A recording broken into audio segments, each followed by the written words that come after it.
비가 내렸다. 서울의 하늘은 온통 잿빛으로 물들어 있었고 거대한 도시의 소음은 눅눅한 대기 속에 희미하게 잠겨들었다. 한강변에 자리한 작은 서점, 사색의 공간 안은 바깥 세상과 단절된 듯 고요했다.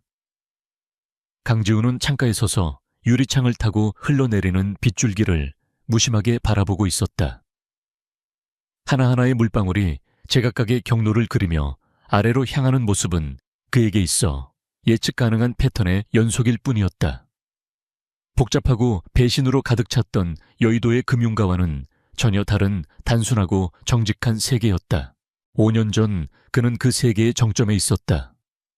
여의도의 유령이라 불리던 시절 그의 이름 앞에는 늘 천재라는 수식어가 따라붙었다. 수십억 달러 규모의 펀드를 운용하며 그의 분석 보고서 하나의 시장 전체가 요동쳤다. 그러나 가장 믿었던 선배이자 파트너였던 최민준의 배신은 한순간에 그를 나락으로 떨어뜨렸다. 내부자 거래와 주가 조작이라는 누명을 쓴 채 그는 모든 것을 잃었다. 명예부, 그리고 인간에 대한 신뢰까지도. 그 후로 지훈은 스스로를 세상으로부터 격리시켰다. 그는 이 작은 서점을 열고 책과 고요함 속에서 상처를 치유하며 살아왔다. 그의 날카로운 분석력과 통찰력은 이제 금융시장이 아닌 책의 행간과 손님들의 표정을 읽는데 사용될 뿐이었다. 그는 지금의 평화에 만족했다. 아니, 만족해야만 했다. 다시는 그 지옥 같은 세상으로 돌아가고 싶지 않았기 때문이다. 딸랑. 서점 문에 달린 작은 종이 울리며 그의 상념을 깨뜨렸다. 비에 흠뻑 젖은 한 여자가 문 앞에 서 있었다. 수수한 면바지에 낡은 운동화 얼굴의 반을 가리는 뿔테 안경 너머로 당황한 기색이 역력했다. 여자는 허둥지둥 우산을 접으며 안으로 들어서다 그만 발이 꼬여 손에 들고 있던 두툼한 서류 뭉치를 바닥에 와르르 쏟고 말았다. 아어머나. 짧은 비명과 함께 종이들이 사방으로 흩어졌다. 여자는 어쩔 줄 몰라 하며 젖은 종이들을 주워 담기 시작했다. 지훈은 가벼운 한숨을 내쉬며 카운터를 돌아 그녀에게 다가갔다. 보통의 경우라면 귀찮아했을 법한 상황이었지만 여자의 당황한 모습이 왠지 모르게 딱해 보였다. 괜찮으세요? 그가 낮은 목소리로 물으며 함께 쭈그려 앉아 종기를 줍기 시작했다. 빗물에 젖어 잉크가 번진 종이들은 엉망이었다. 아, 죄송합니다. 정말 죄송합니다. 제가 너무 칠칠치 못해서. 여자는 연신 고개를 숙이며 사과했다. 지훈은 말없이 흩어진 종이들을 끌어모았다. 그러다 그의 시선이 한 서류의 내용에 머물렀다. 소상공인 경기 심리 지수와 거시 경제지표의 상관관계 분석. 단순한 설문지라고 하기에는 그 주제가 상당히 전문적이었다. 사용된 용어들이나 질문의 구성 방식 또한 예사롭지 않았다. 대학생이신가요? 리포트 주제가 꽤 어렵네요. 지훈이 무심코 물었다. 여자는 잠시 머뭇거리다 고개를 끄덕였다. 아, 네. 마케팅 리서치 수업 과제인데 좀 복잡하죠. 그녀의 이름은 한서연이라고 했다. 자신을 평범한 대학생이라고 소개했지만 지훈의 예리한 눈은 그녀의 몇 가지 어색한 점들을 포착했다. 우선 그녀가 입고 있는 옷은 수수했지만 소재나 마감 처리가 저렴한 제품이 아니었다. 그리고 그녀가 들고 있던 가방비에 젖어 상표는 보이지 않았지만 가죽의 질감이나 디자인이 명품에 가까웠다. 무엇보다도 과제용 설문지라고 하기에는 종이의 질이 지나치게 고급스러웠고 인쇄 상태 또한 전문 인쇄소에서 대량으로 찍어낸 것처럼 보였다. 하지만 지훈은 굳이 자신의 관찰을 입 밖으로 내지 않았다. 사람의 이면을 파고드는 것은 이제 그가 피하고 싶은 일 순위였으니까. 이 질문은 의도가 좀 불분명하네요. 지훈이 한 질문을 가리키며 말했다. 최근 소비 심리 위축에 가장 큰 영향을 미친 요인은 이라고 물으면서 보기로는 정부 정책, 국제 정세, 금리 인상, 물가 상승을 제시했는데 이 네 가지는 서로 독립 변수가 아니라 복합적으로 작용하는 요인들입니다. 이런 식의 질문은 응답자의 확증 편향을 유도할 수 있어요. 상관관계를 측정하려는 겁니까? 아니면 인과관계를 증명하려는 겁니까? 순간 서연의 눈이 동그랗게 커졌다. 안경 너머로 놀라움과 함께 날카로운 흥미가 스쳐 지나가는 것을 지우는 놓치지 않았다. 그녀는 자신의 어설픈 영이 너머에 있는 남자의 진가를 단번에 알아본 것이다. 아, 그렇게 깊이 생각해 본 적은 없는데 역시 전문가의 시각은 다르시네요. 서연은 감탄한 듯 말하며 그를 유심히 관찰했다. 깡마른 체형의 수수한 옷차림이었지만 차분한 목소리와 논리, 정연한 말투, 그리고 본질을 꿰뚫는 듯한 깊은 눈빛은 그가 평범한 서점 주인이 아님을 말해주고 있었다. 빙고. 그녀는 속으로 쾌재를 불렀다. 몇 주간의 수소문 끝에 찾아낸 여의도의 유령은 소문보다 더 대단한 인물인 것 같았다. 죄송하지만 혹시 이 부분에 대해 조금만 더 조언을 구할 수 있을까요? 제가 사례가 너무 부족해서요. 그녀는 일부러 가장 많이 젖고 잉크가 번진 페이지를 들어보이며 울상을 지었다. 아, 이걸 어쩌죠? 데이터가 다 망가졌어요. 교수님께 정말 혼날 텐데. 특히 이 부분 소규모 자영업자의 경제 전망에 대한 심층 인터뷰가 중요했는데 그것은 완벽하게 계산된 연기였다. 지우는 그녀의 난처한 표정을 잠시 바라보다가 결국 마음이 약해졌다. 고작 몇 마디 조언해주는 것이 어려운 일은 아니었다. 이 주변 상권은 제가 잘 아는 편이니 몇 가지 말씀드릴 수는 있습니다. 그는 카운터로 돌아가 의자를 내주었고 서연은 기다렸다는 듯 그 앞에 앉았다. 지우는 최근의 경제 동향과 그것이 서점 주변의 작은 가게들에 미치는 영향에 대해 막힘없이 설명하기 시작했다. 그의 설명은 단순한 감상이 아니었다. 금리 변동이 대출이자에 미치는 영향, 원자재 가격 상승이 소매 물가에 전가되는 과정, 온라인 플랫폼의 성장이 오프라인 상권에 미치는 구조적 변화까지 그의 머릿속에는 거대한 경제 시스템이 하나의 유기적인 생태계처럼 그려져 있는 듯했다. 서연은 숨을 죽인 채 그의 말을 경청했다. 그녀는 거대 기업인 유진그룹의 회장이었다. 지금 그녀는 아버지의 갑작스러운 죽음 이후 회사를 집어삼키려는 내부의 적 최민준 부사장과 치열한 전쟁을 벌이고 있었다. 최민준은 교활하고 잔인했으며 이사회 대부분을 자신의 편으로 만든 상태였다. 그녀에게는 판을 뒤집을 비장의 카드. 누구도 예상치 못한 조력자가 절실히 필요했다. 그래서 그녀는 수소문 끝에 5년 전 사라진 비운의 천재 강지훈을 찾아 나선 것이다. 그가 최민준에게 배신당했다는 사실 또한 그녀의 계획의 중요한 부분이었다. 사장님의 통찰력은 정말 대단하시네요. 제가 만난 어떤 경제학 교수님보다 훨씬 명쾌해요. 서연이 진심으로 감탄하며 말했다. 과찬이십니다. 지우는 덤덤하게 대답하며 차를 한 잔 내왔다. 그는 여전히 그녀를 딱한 처지의 대학생으로만 보고 있었다. 정말 염치 없는 부탁인 줄은 알지만 서연은 기회를 놓치지 않고 본론을 꺼냈다. 오늘 주신 말씀들을 정리하다가 분명히 추가적으로 궁금한 점이 생길 것 같아요. 혹시 나중에 몇 가지만 더 여쭤봐도 될까요? 물론 그냥은 아니고 소정의 사례는 꼭 하겠습니다. 지우는 잠시 망설였다. 그는 자신의 평화로운 일상에 누군가 끼어드는 것을 극도로 경계했다. 하지만 왠지 모르게 비에 젖은 강아지처럼 도움을 청하는 그녀를 매정하게 거절할 수가 없었다. 게다가 그녀의 눈빛에서 느껴지는 순수한 지적 호기심이 아주 조금 그에 잠들어 있던 열정을 자극한 것도 같았다. 사례는 필요 없습니다. 간단한 질문이라면 괜찮습니다. 그는 잠시 고민하다 결국 서랍에서 작은 메모지를 꺼내 자신의 전화번호를 적어 건넸다. 그가 자신의 번호를 타인에게 알려준 것은 지난 몇 년간 거의 없었던 일이었다. 감사합니다. 정말 감사합니다. 사장님, 큰 도움이 됐어요. 서여연은 번호가 적힌 메모지를 소중하게 받아쥐고는 활짝 웃었다. 그녀는 몇 번이고 고개를 숙여 인사하고는 서점을 나섰다. 딸랑 종소리가 다시 울리고 서점 안에는 다시 정적이 찾아왔다. 지우는 그녀가 사라진 문을 잠시 바라보다 이내 고개를 저었다. 그저 평범한 일상 속의 작은 해프닝일 뿐이라고 생각했다. 그는 곧 자신의 자리로 돌아가 읽던 책을 다시 펼쳤다. 한편 서점을 빠져나온 한서연의 얼굴에서는 어수룩하고 당황한 기색이 완전히 사라져 있었다.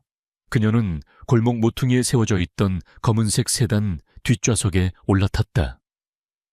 운전석에 앉아있던 비서가 공 손하게 물었다. 회장님, 잘 되셨습니까? 응, 기대 이상이야. 서연은 젖은 머리를 수건으로 닦으며 짧게 대답했다. 그녀의 눈빛은 아까와는 비교도 할 수 없을 만큼 차갑고 단단했다. 그녀는 손에 쥔 작은 메모지를 내려다보았다. 강지훈의 전화번호.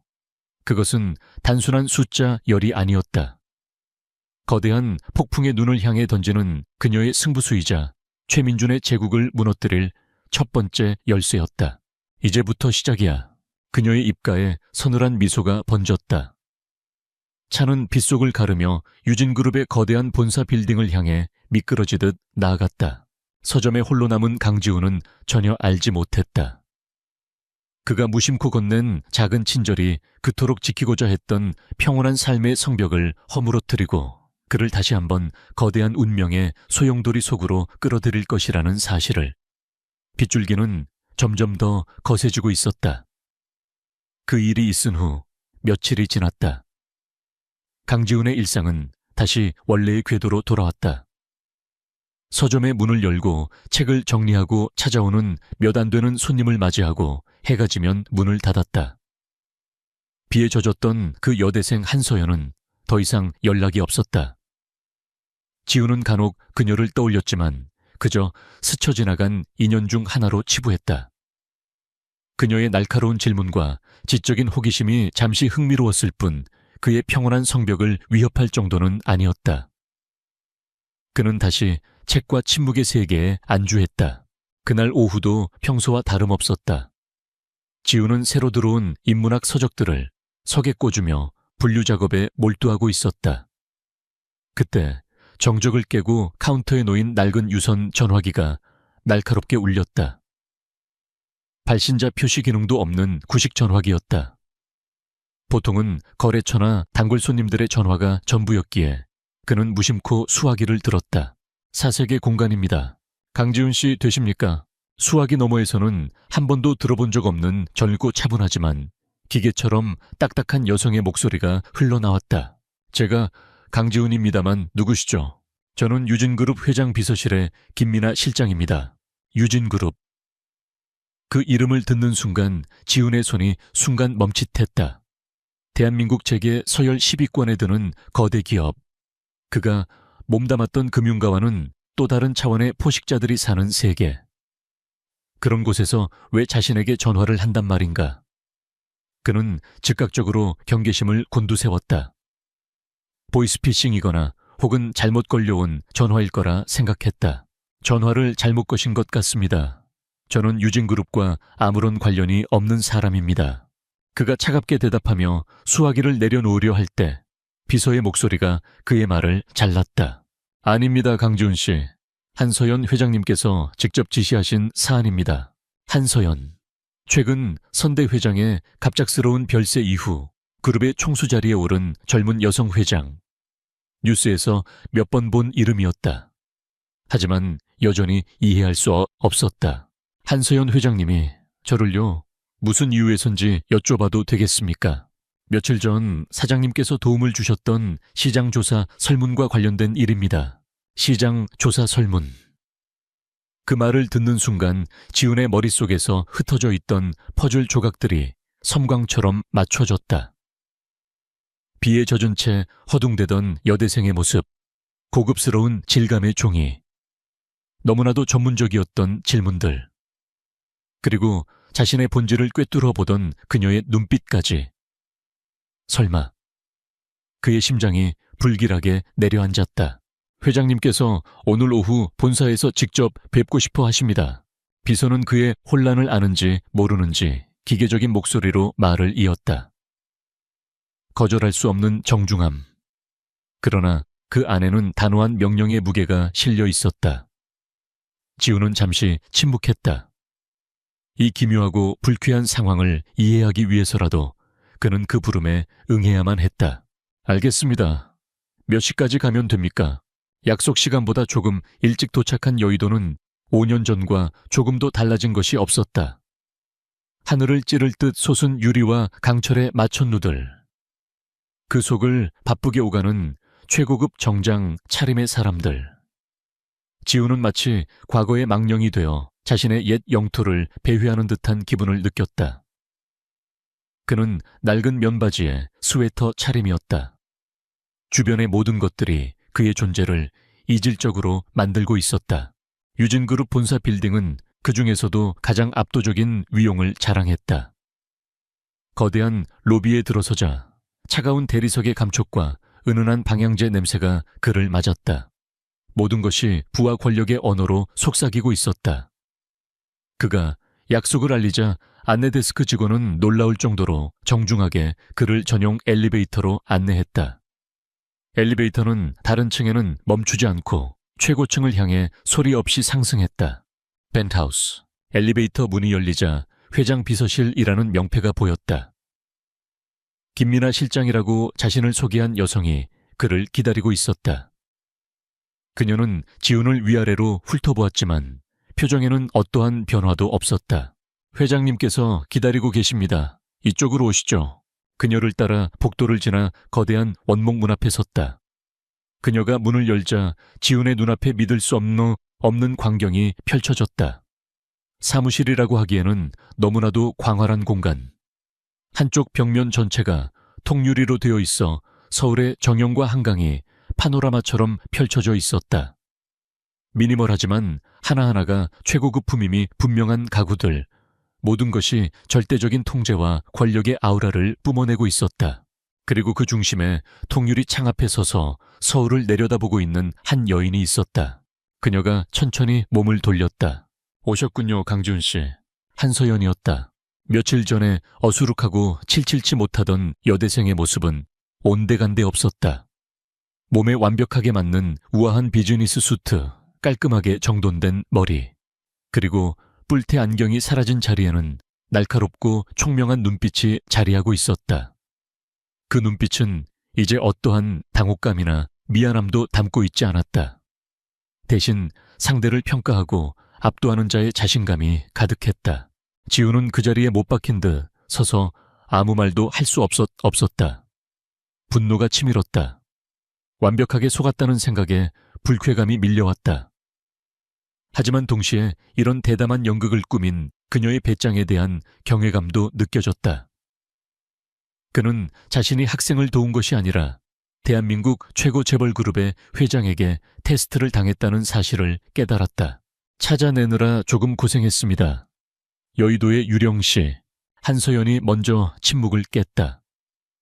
그녀의 목소리는 차분했지만 모든 것을 알고 있다는 듯한 무게감이 실려 있었다. 그녀는 그에게 다가와 맞은편 소파를 가리켰다. 우선 앉으시죠. 긴 이야기가 될 테니까. 지우는 마지못해 자리에 앉았다. 한서연은 그의 맞은편에 앉아 더 이상의 서론 없이 바로 본론으로 들어갔다. 아시다시피 저는 얼마 전 아버지를 잃고 이 자리에 앉았습니다. 하지만 유진그룹은 지금 폭풍의 한가운데에 있습니다. 내부의 적으로부터요. 그녀는 탁자 위에 놓인 태블릿 PC를 지훈 쪽으로 밀었다. 화면에는 한 남자의 사진과 프로필이 떠 있었다. 유진그룹 부회장 최민준. 그 이름을 보는 순간 지훈의 뇌리에 차가운 불꽃이 튀었다. 온몸의 피가 역류하는 듯한 격렬한 분노가 치솟았다. 5년 전 자신의 인생을 송두리째 파괴했던 남자. 가장 믿었던 선배이자 가장 잔인한 배신자. 그의 심장이 얼음처럼 차가워졌다. 최민준 부회장은 이사회의 절반 이상을 장악했습니다. 그는 아버지의 오랜 신복이었지만 실은 회사를 통째로 삼키려는 야심을 품고 있었죠.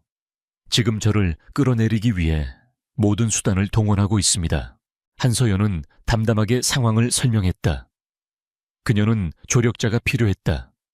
하지만 이사진 임원 심지어 외부 컨설턴트까지도 모두 최민준의 영향력 아래 있거나 이해관계로 얽혀 있었다.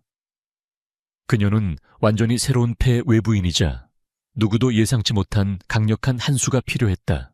그래서 강지훈 씨를 찾아온 겁니다. 당신은 현재 기업 네트워크에서 완벽한 외부인이고 누구보다 뛰어난 전략가이며 무엇보다 최민준을 쓰러뜨려야 할 개인적인 이유가 있으니까요. 그녀는 잠시 말을 멈추고 지훈의 눈을 똑바로 응시했다. 그리고 상상조차 할 수 없었던 폭탄 같은 제안을 던졌다. 저에게는 파트너가 필요합니다. 저를 보호해줄 방패가 필요해요. 저와 결혼해 주십시오. 결혼. 그 단어가 지훈의 머릿속을 맴돌았다. 이 상황의 비현실성에 헛웃음이 나올 뻔했다. 그는 이 여자가 미쳤다고 생각했다. 물론 진짜 결혼이 아닙니다. 계약 결혼입니다. 전략적 제휴죠. 그녀는 마치 그의 생각을 읽었다는 듯이 말을 이었다.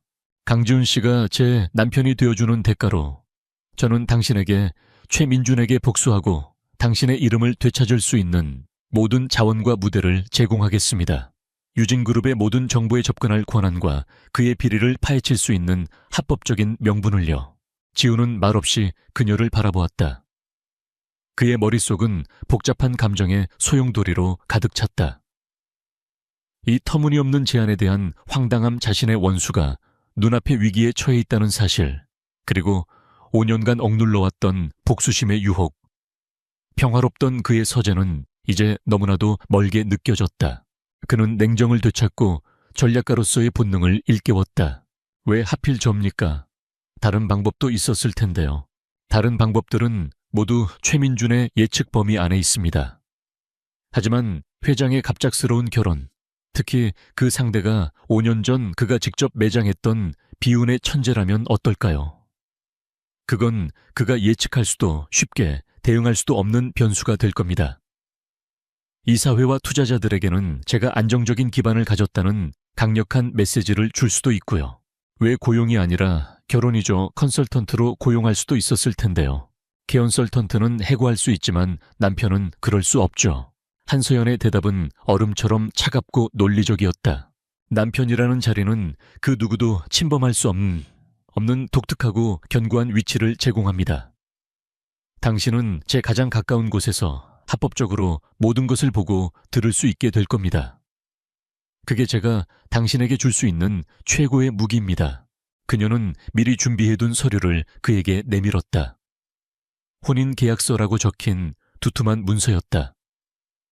계약 기간은 최민준 부회장의 완전한 실각 시점까지. 그리고 보상 항목에는 돈이 아닌 강지훈의 과거 주가 조작 혐의에 대한 유진그룹 차원의 공식적인 재조사 및 공개적 명예 회복 지원이라고 명시되어 있었다. 지훈은 계약서를 든 채 한서연을 바라보았다. 그녀의 눈에는 절박함과 함께 결코 꺾이지 않을 강한 의지가 담겨 있었다. 그는 지난 5년간의 삶을 떠올렸다. 그것은 과연 평화였을까? 아니면 도피였을까? 최민준이라는 악몽을 외면한 채 스스로를 좁은 공간에 가두고 살았던 것은 아닐까? 오랜 침묵 끝에 그가 입을 열었다. 조건이 하나 있습니다. 한서연은 말없이 그의 다음 말을 기다렸다. 이 일이 끝났을 때 최민준은 단순히 해고되는 것에서 그쳐서는 안 됩니다. 그는 반드시 법정에 서서 자신이 저지른 모든 죄에 대한 대가를 치러야 합니다. 그 말을 듣는 순간 한서연의 입가에 희미하지만 분명한 미소가 떠올랐다. 처음부터 제 계획도 그것이었습니다, 강지훈 씨. 지훈은 더 이상 망설이지 않았다. 그는 탁자 위에 만년필을 집어들었다. 창밖에 도시 불빛이 반사되어 반짝이는 펜촉이 그의 새로운 운명을 예고하는 듯했다. 그는 계약서의 서명란에 자신의 이름을 적기 시작했다. 강지훈이 한서연의 계약서에 서명한 지 채 24시간도 지나지 않아 대한민국 재계는 발칵 뒤집혔다. 속보, 유진그룹 한서연 회장. 깜짝 약혼 발표 상대는 5년 전 사라진 비운의 천재 강지훈. 헤드라인은 자극적이었고 파급력은 엄청났다.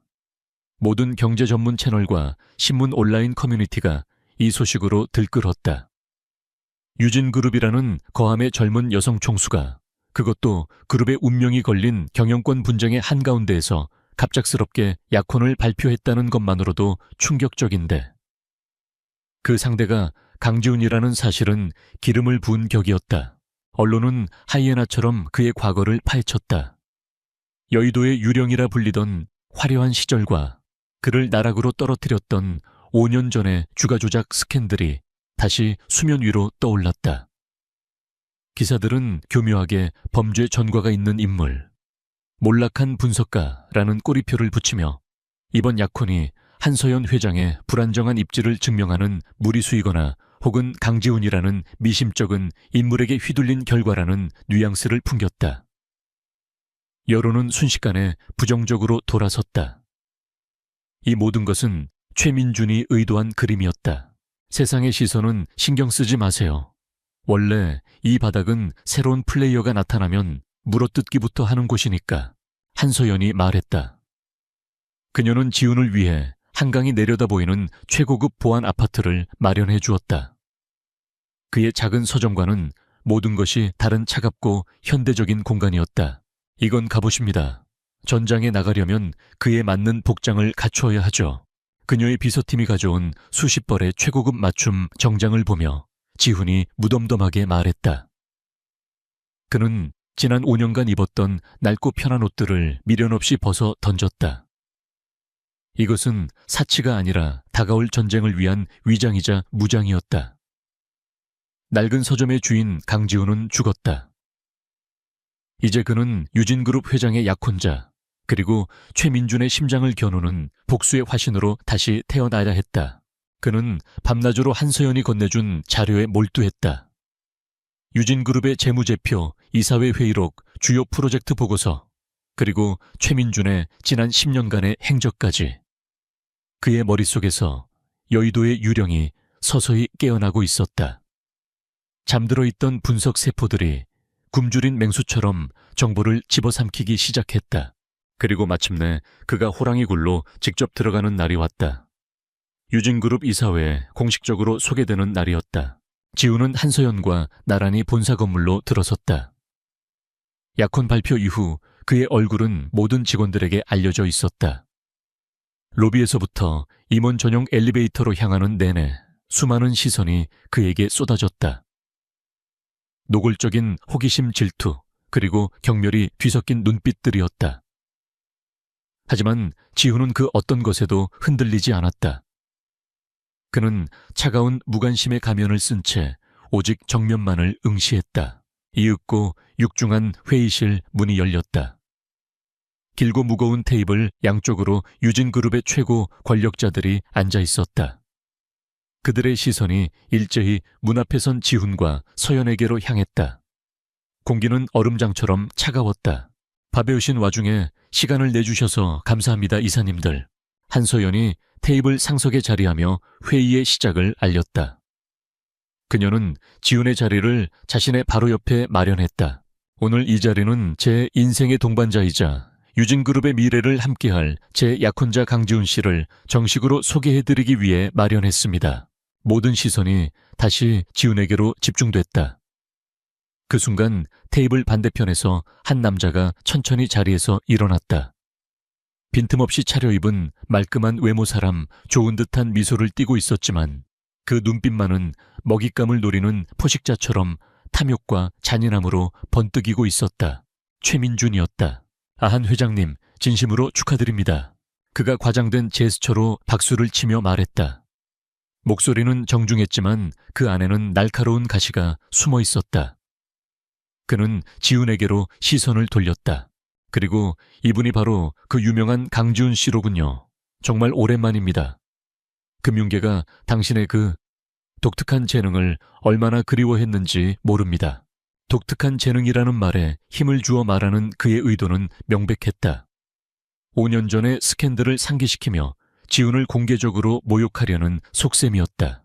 회의실 안에 다른 이사들, 최민준의 라인에 서 있는 자들의 입게 희미한 비웃음이 떠올랐다. 우리 회장님께서 정말 든든한 버팀목을 찾으신 것 같습니다. 과거에 상당한 경험을 가지신 분을 말이죠. 그의 말은 지훈을 한물간 사기꾼 혹은 회장에게 빌붙으려는 기생충으로 몰아가고 있었다. 모두가 지훈이 어떻게 반응할지 주시했다. 분노하거나 당황하거나 혹은 변명하거나. 어떤 반응을 보여도 그에게는 불리했다. 하지만 지훈은 미동도 하지 않았다. 그는 최민준의 도발적인 시선을 피하지 않고 똑바로 마주했다. 그의 입계는 오히려 알 수 없는 미소마저 감돌았다. 최 부회장님, 안색이 좋아 보이시는군요. 역시 권력은 사람에게 잘 맞는 옷인가 봅니다. 지극히 평범한 인사말이었지만 그 안에는 서늘한 도전의 의미가 담겨 있었다. 나는 네가 어떤 인간인지 알고 있다. 그의 차분한 대응은 오히려 최민준을 당황하게 만들었다. 최민준의 신복으로 보이는 한 이사가 곧바로 공격에 나섰다. 강지훈 씨 실례지만 유진 같은 거대 복합기업의 경영에 대해 무엇을 알고 계십니까? 또 다른 이사가 비아냥거리듯 말을 받았다. 혹시 공식적인 직책을 맡으실 예정이라도 아니면 그저 회장님을 개인적으로 보필하는 역할에만 충실하실 건지요? 그가 회장의 애완동물이라는 뉘앙스를 노골적으로 풍겼다. 한서연의 얼굴이 굳어지며 그를 보호하려 나서는 순간 지훈이 그녀의 손을 가볍게 잡으며 제지했다. 그리고는 질문을 던진 이사를 향해 부드럽게 대답했다. 제 주된 역할은 물론 한서연 회장의 약혼자입니다. 하지만 저는 늘 이렇게 믿어왔습니다. 과거의 관습에 얽매이지 않은 외부인의 신선한 시각이야말로 내부자들은 놓치기 쉬운 문제점을 발견할 수 있다고요. 이사님께서도 동의하시지 않으십니까? 그의 논리, 정연하고 여유 있는 대답에 이사는 말문이 막혔다. 지훈은 그들의 경멸적인 질문들을 이런 식으로 교묘하게 되받아치며 자신을 얕볼 수 없는 상대임을 각인시켰다. 회의는 팽팽한 긴장감 속에서 끝났다. 지훈이 회의실을 나설 때 최민준이 복도에서 마치 우연인 것처럼 그와 부딪혔다. 그리고는 오직 지훈에게만 들릴 정도의 낮은 목소리로 속삭였다. 내가 그 어린 계집애랑 무슨 게임을 하는지는 모르겠다만 여긴 네가 놀물이 아니야. 내가 5년 전에 널 어떻게 묻어버렸는지 잊었나 더 다치기 전에 먼지 나는 내 서점으로 기어 돌아가. 살기등등한 협박이었다. 그러나 지훈은 눈 하나 깜짝하지 않았다. 그는 오히려 최민준에게 한 걸음 더 다가섰다. 그리고는 똑같이 낮은 하지만 얼음보다 차가운 목소리로 대답했다. 차이점이 있다면 말이지, 최민준. 그땐 내가 순진했고 혼자였다는 거야. 하지만 지금은 아니지. 그리고 유령이 뭘 할 수 있는지는 네가 누구보다 더 잘 알 텐데. 지훈은 희미하게 웃었다. 그것은 최민준의 얼굴에서 자신만만한 미소를 순식간에 지워버리는 소름 끼치는 미소였다. 그것은 둘 사이에 오간 명백한 선전포고였다. 그날 밤 회장실에서 지훈과 서연은 말없이 서울의 야경을 내려다보고 있었다. 숨막혔던 이사회의 여파로 공기는 무겁게 가라앉아 있었다. 그런 꼴을 당하게 해서 미안해요. 서연이 조심스럽게 입을 열었다. 지훈은 그녀를 돌아보지 않은 채 창밖을 응시하며 대답했다. 사과할 필요 없어. 예상했던 바니까. 호랑이들이 내 냄새를 맡은 것뿐이야. 이제 내가 애완동물이 아니라는 것도 알게 됐겠지. 그는 마침내 그녀에게로 몸을 돌렸다. 그의 눈빛은 그 어느 때보다 날카롭고 분석적으로 빛나고 있었다. 전쟁은 시작됐어. 이제 전부 보여줘. 최민준이 숨기고 있는 진짜 숫자들을. 한서연의 회장실은 거대한 전쟁 상황실로 변해 있었다. 시간은 자정을 넘어가고 있었지만 그곳의 불은 꺼질 줄 몰랐다. 테이블 위에는 식어버린 커피잔과 에너지 드링크 캔들이 어지럽게 널려 있었다. 한서연은 자신의 권한으로 강지훈에게 유진그룹의 최고 보안 등급을 부여했다. 이제 그는 단순한 재무보고서가 아니라 회사의 신경망이라 할 수 있는 내부 서버에 원시 데이터 모든 거래 기록 감사 로그에까지 접근할 수 있었다. 지훈은 6대의 모니터로 둘러싸인 채 마치 오케스트라를 지휘하는 메스트로처럼 키보드와 마우스를 움직였다. 그의 눈은 수백만 줄의 데이터와 복잡한 코드를 믿을 수 없는 속도로 훑어내렸다. 지난 5년간의 공백이 무색하게 그는 완벽하게 자신의 영역으로 돌아와 있었다. 한서연은 그런 그의 뒷모습을 경외와 불안이 뒤섞인 눈으로 바라보았다. 그녀는 자신의 모든 것을 유진그룹의 운명을 이 남자의 손에 맡긴 것이다. 최민주는 바보가 아닙니다. 그는 자신의 흔적을 그렇게 쉽게 남기지 않아요. 단 한 건의 거대한 비리를 찾는 건 무의미합니다. 그런 건 존재하지 않을 테니까요. 지훈이 모니터에서 눈을 떼지 않은 채 말했다. 우리가 찾아야 할 건 패턴입니다. 변칙성 에이노멀리이죠. 개별적으로 보면 아무 의미 없는 작은 불일치들 하지만 그것들이 연결되었을 때 드러나는 거대한 그림. 복잡한 교향곡 속에서 단 하나의 불협화음을 찾아내는 것과 같습니다. 그의 수사는 그룹의 핵심 계열사가 아닌 가장 눈에 띄지 않는 곳에서부터 시작되었다. 늘 적자를 면치 못하거나 사업 목적이 불분명한 자회사들.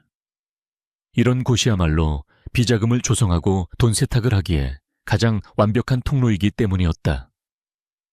그의 첫 번째 타겟은 유진건설과 유진물류, 그리고 감시가 가장 허술한 해외 지사들이었다. 며칠 밤낮으로 이어진 작업 끝에 지훈은 마침내 첫 번째 실마리를 찾아냈다. 유진건설의 내부 계약 자료였다. 유진건설은 그룹의 신사옥이나 공장 건설 계약을 꾸준히 수주했는데 그들의 자재 원가는 늘 시장 평균가보다 20%가량 높게 책정되어 있었다. 서류상으로는 최고급 친환경 자재 사용 혹은 긴급 공사로 인한 특수 비용이라는 그럴듯한 명목이 붙어 있었다. 지훈은 더 깊이 파고들었다. 그는 자재를 납품한 업체들의 목록을 역추적했다.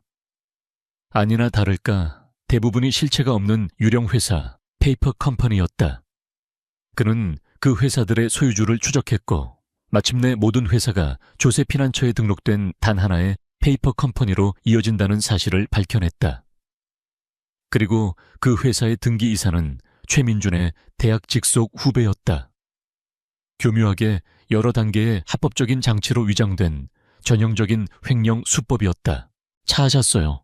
지훈이 마침내 모니터에서 고개를 들었을 때 그의 눈은 피로로 붉게 충혈되어 있었지만 그 어느 때보다 형형하게 빛나고 있었다. 그는 거대한 스크린에 복잡한 자금 흐름도를 띄웠다. 이것 보십시오. 유진건설에서 부풀려진 자재 대금은 이 유령 회사들을 통해 해외로 빠져나간 뒤 여러 차례의 세탁을 거쳐 다시 국내로 유입됩니다.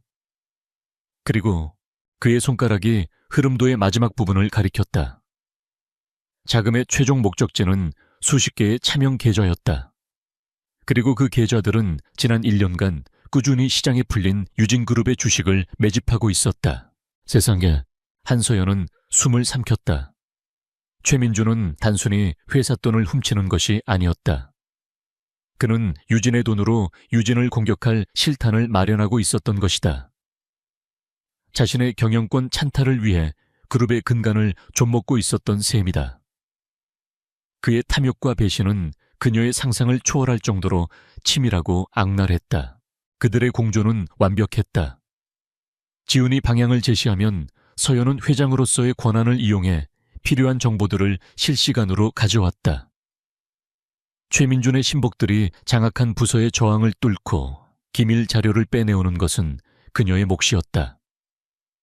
늦은 밤 함께 컵라면으로 끼니를 때우고 새벽녘에는 지친 서로에게 커피를 타주며 그들은 단순한 계약 관계를 넘어선 전우가 되어가고 있었다.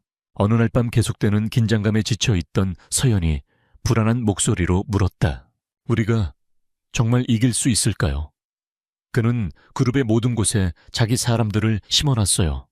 마치 거대한 거미줄 같아요. 지훈은 스크린에서 눈을 떼지 않은 채 차가운 논리로 그녀를 안심시켰다. 그는 신이 아닙니다, 한서연 씨. 그는 그저 오랜 세월 동안 견제받지 않은 탐욕에 취해 이제는 방심하고 있는 인간일 뿐입니다. 그리고 방심한 자는 반드시 흔적을 남기죠. 우리는 그저 그 흔적을 끈질기게 따라가기만 하면 됩니다. 그의 확신에 찬 목소리는 어느새 그녀에게 가장 든든한 버팀목이 되어 있었다. 마침내 지우는 최민준의 범죄 네트워크 전체를 담은 거대한 지도를 완성했다. 유진건설에 부풀려진 공사 대금에서 시작해 해외 유령 회사를 거치고 수십 개의 차명 계좌를 통해 유진그룹의 주식을 매입하기까지의 완벽한 자금 흐름도. 그것은 최민준이라는 거대한 악의 실체였다. 서연은 스크린에 펼쳐진 결과물을 보며 몸을 떨었다. 아버지에 대한 배신감과 그룹에 대한 분노, 그리고 동시에 이 모든 것을 파헤친 지훈의 천재성에 대한 경외감이 뒤섞인 복잡한 감정이었다. 그녀는 지훈을 바라보았다. 더 이상 그는 계약으로 묶인 파트너나 복수를 위한 도구가 아니었다. 그는 그녀의 유일한 희망이자 신뢰할 수 있는 단 한 사람이었다. 아버지가 항상 말씀하셨어요. 전쟁에서 이기려면 등 뒤를 온전히 맡길 수 있는 단 한 사람만 있으면 된다고. 저는 그 사람을 찾은 것 같아요. 그녀의 진심 어린 고백에 지우는 잠시 멈칫했다.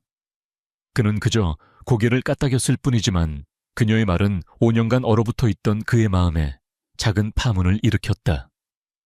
스캔들 이후 처음으로 누군가가 자신의 오명이 아닌 자신의 능력과 존재 자체를 인정해주고 있었다. 계약을 넘어선 그녀 개인에 대한 기묘한 충성심과 보호 본능이 싹트고 있음을 느꼈다. 하지만 아직 전쟁은 끝나지 않았다. 증거는 완벽합니다. 하지만 이건 모두 디지털 기록이고 정황 증거일 뿐입니다. 지훈이 냉정하게 지적했다. 최민준은 꼬리 자르기의 명수입니다. 아랫사람들의 독단적인 행동이었고 자신은 몰랐다고 발뺌하면 그만입니다. 이 모든 자금 흐름의 정점에서 직접 명령을 내린 것이 자신이라는 것을 증명할 스모킹건이 필요해요. 스모킹 존. 네. 그의 목소리가 담긴 녹취록이든 직접 서명한 이면 계약서든 혹은 모든 것을 털어놓을 내부 고발자든 그가 빠져나갈 수 없는 결정적인 한 방이 필요합니다. 그들은 완성된 범죄의 지도를 노려보았다. 증거는 충분했지만 최민준의 목에 칼을 들이대기에는 2% 부족했다. 그렇다면 덫을 놔야겠군요. 한서연의 눈빛이 차갑게 빛났다. 쥐가 스스로 증거를 물고 튀어나오도록 완벽한 덫을 려 조용했던 방역은 끝났다. 이제 시끄러운 전쟁이 시작될 차례였다. 최민준은 자신의 집무실에서 초조하게 시간을 태우고 있었다. 그의 완벽하게 짜인 시나리오에 균열이 가기 시작했다. 한서연과 강지훈의 깜짝 약혼은 시작에 불과했다. 그는 처음 강지훈을 한물간 패배자 어린 회장의 허세를 채워줄 장식품 정도로 얕보았다. 하지만 이사회에서 마주한 강지훈의 그 서늘하고 흔들림 없는 눈빛은 그의 오랜 투쟁의 본능을 자극했다. 무언가 잘못되고 있었다. 정체를 알 수 없는 위협이 그의 목을 서서히 조여오는 듯한 불쾌한 감각이었다. 이 불안감은 그를 더욱 조급하고 더욱 공격적으로 만들었다. 그의 첫 번째 공격은 언론을 통해 시작되었다. 최민준은 자신이 수년간 관리해온 언론계 인맥을 총동원했다. 리더십 부재의 유진그룹 신임 회장 체제, 한 달 만에 주력 계열사 실적 악화, 유진의 젊은 총수 경영 능력보다 남자에 빠졌나, 기사들은 교묘하게 사실을 왜곡했다. 한 계열사의 일시적인 실적 하락을 마치 그룹 전체의 위기인 것처럼 부풀렸고, 익명의 내부 관계자를 인용해 한서연의 경험 부족을 부각했다. 동시에 강지훈을 향한 공격도 집요하게 이어졌다. 5년 전 사건의 피해자라고 주장하는 인물이 한 시사 프로그램에 등장해 강지훈 때문에 자신의 가정이 어떻게 파탄났는지를 눈물로 호소했다. 여론은 최민준이 의도한 대로 한서연의 리더십과 강지훈의 도덕성에 대한 의심으로 들끓기 시작했다. 그러나 그들의 대응은 예상 밖으로 침착했다. 한서연은 즉시 긴급 기자회견을 열었다. 그녀는 불안해하거나 변명하지 않았다. 대신 지훈이 밤새 분석해준 데이터를 바탕으로 문제의 계열사 실적 하락이 사실은 수익성이 낮은 기존 사업을 정리하고 고부가가치 신사업으로 전환하기 위한 계획된 전략적 후퇴였음을 명확히 증명했다. 그녀는 위기를 자신의 장기적인 비전과 투명성을 과시하는 기회로 바꿔버렸다. 강지훈에 대한 인신공격에 대해서는 그들 역시 교묘한 방식으로 대응했다. 지훈은 대외적으로 침묵을 지켰다. 그가 직접 나서는 것은 오히려 의혹을 증폭시킬 뿐이었다. 대신 한서연의 법무팀이 움직였다. 그들은 해당 방송국과 인터뷰에게 명백한 허위 사실에 의한 명예훼손을 경고하는 내용 증명을 발송했다. 내용 증명에는 지훈이 찾아낸 인터뷰 위에 진술의 사소한 모순점들과 그가 과거 최민준 측으로부터 금전적 지원을 받은 정황 증거가 첨부되어 있었다. 해당 기사는 아무런 해명 없이 조용히 인터넷에서 사라졌다. 여론전만으로는 부족해. 진짜 실질적인 타격이 필요해. 최민준은 거대한 실패를 조작하기로 결심했다. 그의 타겟은 한서연이 회장 취임 후 가장 공을 들이고 있던 프로젝트 유진바이오의 신약 임상 시험이었다. 만약 이 임상 데이터가 오염되어 미국 FDA 제출에 실패한다면 그것은 막대한 금전적 손실을 넘어 한서연의 리더십 자체에 치명타를 입히게 될 터였다. 그는 유진바이오 내부에 심어둔 자신의 충복 박상무에게 은밀한 지시를 내렸다. FDA에 제출될 최종 데이터 파일을 손상시키라는 명령이었다. 하지만 최민준은 알지 못했다. 그의 모든 움직임이 강지훈의 손바닥 안에서 예측되고 있다는 사실을. 예상대로 유진바이오를 건드릴 겁니다. 박상무가 가장 유력한 실행조고요. 지훈은 이미 몇 주 전부터 박상무를 약한 고리로 지목하고 있었다. 그는 한서연의 최측근 IT 보안팀을 통해 유진바이오의 핵심 서버에 그 누구도 감지할 수 없는 미러링 모니터링 프로그램을 설치해 두었다. 이 프로그램은 단순한 접근 기록 추적을 넘어 서버 내 모든 파일의 생성 수정 삭제, 시원본의 그림자 사본을 별도의 비밀 서버에 실시간으로 저장하는 기능을 가졌다. 그들은 덫을 놓고 기다렸다. 그리고 마침내 박상무가 움직였다. FDA 데이터 제출 마감일 바로 전날 밤. 그는 자신의 사무실에서 핵심 데이터 파일에 접근했다. 그리고는 임상 결과의 수치를 교묘하게 조작하고 일부 데이터를 삭제했다. 그의 모든 키보드 입력 마우스 클릭 데이터 변조 과정, 심지어 최민준의 비서와 나눈 메신저 대화까지도 그림자 사본으로 고스란히 기록되고 있었다. 그리고 공식 제출 마감 시한 몇 시간 전 한서연의 팀은 조용히 움직였다. 그들은 박상무가 오염시킨 데이터 파일을 미리 백업해둔 완벽한 원본 파일로 교체했다. 그리고는 아무 일도 없었다는 듯 정상적인 데이터를 FDA에 최종 제출했다. 최민준과 박상무는 자신들의 계획이 완벽하게 성공했다고 믿고 있었다. 처리 완료했습니다, 부회장님. 박상무의 보고를 받은 최민준은 환호했다. 그는 자신의 충복들과 함께 비밀리에 축배를 들었다. 유진바이오의 임상 실패라는 대형 악재가 터져 나올 것이고 그것을 빌미로 긴급 이사회를 소집해 한서연을 끌어내릴 생각에 가슴이 부풀었다. 그의 얼굴에는 오만함과 승리감에 대한 확신이 가득했다. 이처럼 숨막히는 공방이 오가는 동안 지훈과 서연의 관계는 미묘하게 변하고 있었다. 딱딱한 계약 조항들은 이제 그들의 머릿속에 없었다. 생사를 넘나드는 전장에서 서로의 등을 맡긴 전우처럼 그들은 서로에게 깊이 의지하고 있었다. 원본 데이터를 무사히 제출한 그날 밤, 회장실에는 오랜만에 안도감이 흘렀다. 고마워요, 지훈씨. 당신이 없었다면 탈진한 상태였지만 서연은 진심 어린 감사를 표하며 무의식적으로 그의 손을 잡았다. 그녀의 갑작스러운 행동에 지훈은 잠시 굳었지만 이내 그녀의 손을 부드럽게 마주 잡았다. 둘 사이에 보이지 않던 벽이 허물어지는 순간이었다. 그는 이제 단순히 계약을 이행하는 것이 아니었다. 그는 이 회사를 그리고 눈앞에 이 여자를 지키고 싶었다. 며칠 뒤 최민준은 마침내 움직였다. 그는 공식적으로 유진바이오의 재앙적 임상 실패 및 한서연 회장의 경영 책임 문책을 안건으로 하는 긴급 이사회 소집을 요청했다. 소집 통지서가 모든 이사에게 발송되었다. 덫은 완벽하게 설치되었고 사냥감은 제 발로 걸어 들어오고 있었다. 그 덫의 문을 쥐고 있는 것이 바로 자신들이라는 사실을 전혀 알지 못한 채 최후의 결전을 위한 무대에 막이 올랐다.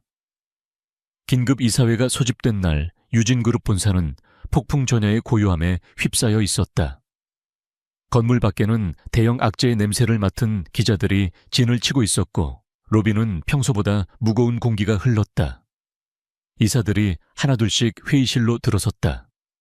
최민준의 편에 선 이사들은 노골적인 자신감과 승리감을 드러냈고 한서연의 몇 안 되는 측근들은 침통한 표정을 감추지 못했다. 마침내 한서연과 강지훈이 모습을 드러냈다. 한서연은 창백하고 긴장한 기색이 역력했다. 그것은 완벽하게 계산된 연기였다. 반면 강지훈은 평소와 같이 그 어떤 감정도 읽을 수 없는 차가운 평온함을 유지하고 있었다. 그는 한서연의 곁을 지키는 그림자처럼 그러나 그 누구도 무시할 수 없는 존재감을 뿜어냈다. 회의가 시작되자마자 최민준이 의장석에 앉은 한서연을 무시한 채 자리에서 일어났다. 그는 마치 유진그룹의 비극을 애도하는 배우처럼 위선적인 엄숙함으로 연설을 시작했다. 존경하는 이사님들, 오늘 우리는 유진그룹의 존폐가 걸린 위기 앞에서 이 자리에 모였습니다. 한서연 회장님의 미숙한 리더십 아래 우리 그룹은 지금 표류하고 있습니다. 그는 거대한 스크린에 유진바이오의 데이터를 띄웠다. 유진바이오의 박 상무가 초조한 얼굴로 앞으로 나와 데이터가 어떻게 오염되었고 이로 인해 신약 개발이 수년은 후퇴했으며 회사가 입게 될 수천억 원대의 손실과 신뢰도 하락에 대해 설명하기 시작했다. 모든 것은 최민준이 짜놓은 각본대로였다.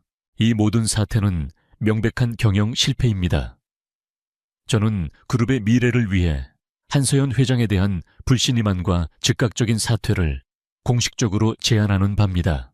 최민준이 목소리를 높이자 그의 편에 선 이사들이 기다렸다는 듯이 동조의 목소리를 쏟아냈다. 동의합니다. 더 이상 그룹을 위험에 빠뜨릴 수는 없습니다. 한서연 회장은 책임지고 물러나야 합니다. 회의실의 모든 공기가 한서연의 패배를 기정사실로 받아들이는 듯했다. 모든 시선이 그녀에게로 향했다. 모두가 그녀가 무너지거나 궁색한 변명을 늘어놓을 것이라 예상했다. 그때 한서연이 천천히 자리에서 일어섰다.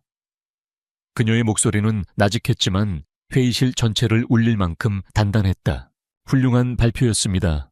최민준 부회장님, 그리고 박 상무님도 수고 많으셨습니다. 그녀는 최민준을 똑바로 바라보았다. 그녀의 눈에는 더 이상 긴장감이 없었다. 대신 차가운 조소가 자리하고 있었다.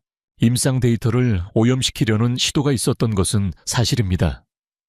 아주 서투른 시도였지만요. 회의실이 술렁이기 시작했다. 최민준의 자신만만한 미소에 미세한 균열이 생겼다. 하지만 부회장님께서 미처 모르셨던 것이 하나 있는 것 같군요. 우리는 이 모든 것을 예상하고 있었다는 사실을 말입니다. 지금 박 상무가 발표한 저 데이터는 저희가 미리 준비해둔 가짜입니다. 진짜 원본 데이터는 이미 마감 시한에 맞춰 FDA에 완벽하게 제출되었습니다. 그녀가 손짓하자 스크린의 데이터가 바뀌었다. 화면에는 미국 FDA의 공식 포털 화면이 떠 있었다. 제출 완료 귀하의 임상 데이터가 정상적으로 접수되었으며 검토 단계에 착수합니다. 선명한 접수 날짜와 시간이 모든 것을 증명하고 있었다. 회의실은 충격에 휩싸인 이사들의 웅성거림으로 폭발했다. 박 상무의 얼굴은 새하얗게 질려 유령처럼 변했다. 최민준이 정신을 차리고 반박하려던 바로 그 순간 지금까지 침묵을 지키던 강지훈이 입을 열었다. 그의 차분한 목소리는 소음을 가르는 예리한 칼날 같았다. 유진바이오 사태는 거대한 빙산의 일각일 뿐입니다. 지훈이 자리에서 일어나 프레젠테이션을 시작했다. 다음 순간 스크린에는 그가 밤새 완성한 거미줄처럼 복잡한 자금 흐름도가 나타났다. 그는 차갑고 흔들림 없는 목소리로 최민준의 범죄를 하나하나 해부하기 시작했다. 유진건설에 부풀려진 공사 대금 내역서, K맨 제도의 유령 회사로 흘러들어간 자금의 이동 경로, 그리고 그 돈이 수십 개의 차명 계좌를 통해 유진그룹의 주식을 매입하는 데 사용된 기록까지. 그는 심지어 그 차명 계좌의 주인들 이름까지 공개했다. 그 중에는 지금 회의실에 앉아있는 몇몇 이사들의 친인척 이름도 포함되어 있었다. 해당 이사들의 얼굴이 흑빛으로 변했다. 이건 모하미아 전부 날조된 쓰레기라고 최민준이 이성을 잃고 고함을 질렀다. 부회장님의 말씀이 맞습니다. 지훈이 그의 말을 받았다. 이것만으로는 정황 증거일 뿐이죠. 자신은 몰랐다고 발뺌할 수도 있고요. 그래서 저희는 좀 더 결정적인 증거를 준비했습니다. 예를 들면 이런 것 말입니다. 그가 파일을 실행하자 회의실에 음성 파일이 울려 퍼졌다. 최민준이 박상무에게 전화를 걸어 데이터를 복구 불가능할 정도로 망가뜨려 놔라고 직접 지시하는 내용이 담긴 선명한 통화 녹음이었다. 이어서 영상 파일이 재생되었다. 그것은 지훈이 심어둔 모니터링 프로그램이 기록한 영상이었다. 박상무의 컴퓨터 화면이 실시간으로 녹화된 영상 속에서 그는 데이터를 조작하고 있었고, 동시에 최민준 측과 통화하며 임무 완수를 보고하고 있었다. 데이터가 변조되는 모든 과정이 타임라인과 함께 기록되어 있었다. 마지막으로 스크린에는 최민준의 비서와 박상무가 나눈 메신저 대화록 전체가 떠올랐다. 부회장님의 지시, 흔적을 남기지 말 것 등 모든 범죄를 공모한 내용이 고스란히 담겨 있었다. 스모킹 건이었다. 회의실은 완벽한 아수라장이 되었다. 최민준은 충격과 불신에 휩싸여 아무 말도 하지 못했다. 그를 따르던 이사들은 이제 분노와 배신감에 찬 눈으로 그를 노려보았다. 그들은 더 이상 최민준의 동지가 아니었다. 그의 범죄에 함께 끌려 들어간 공범일 뿐이었다. 부회장님, 이게 대체 어떻게 된 일입니까? 저는 전혀 몰랐던 일입니다. 그들은 살아남기 위해 최민준을 버리기 시작했다. 그때 한서연이 다시 일어섰다. 그녀의 목소리는 이제 회장으로서의 차가운 권위로 가득 차 있었다. 본 이장은 이 자리에서 긴급 동의안을 발의합니다. 최민준 부회장 및 박상무의 즉각적인 파면과 이 거대한 배신에 연루된 모든 인물에 대한 전면적인 외부 특별 감사를 요구합니다. 그녀는 공포에 질린 이사들을 둘러보며 말했다. 그리고 이사회는 이 결정에 전적으로 협조해야 할 것입니다. 투표는 압도적인 찬성으로 가결되었다. 최민준은 그 자리에서 모든 직위를 박탈당했다. 그는 의자에 주저앉은 채 완전히 무너져 내렸다. 그의 철권 통치는 그렇게 허무하게 막을 내렸다. 회의가 끝나자 보안 요원들이 회의실로 들어와 넋이 나간 최민준과 흐느끼는 박상무를 끌고 나갔다. 밖에서 기다리던 기자들은 이 엄청난 소식에 벌떼처럼 달려들었다. 소란이 휩쓸고 지나간 회의실에는 지훈과 서연 단둘만이 남아있었다. 전쟁은 끝났다. 지훈은 서연을 바라보며 아주 작게 고개를 끄덕였다. 계약은 완수되었다.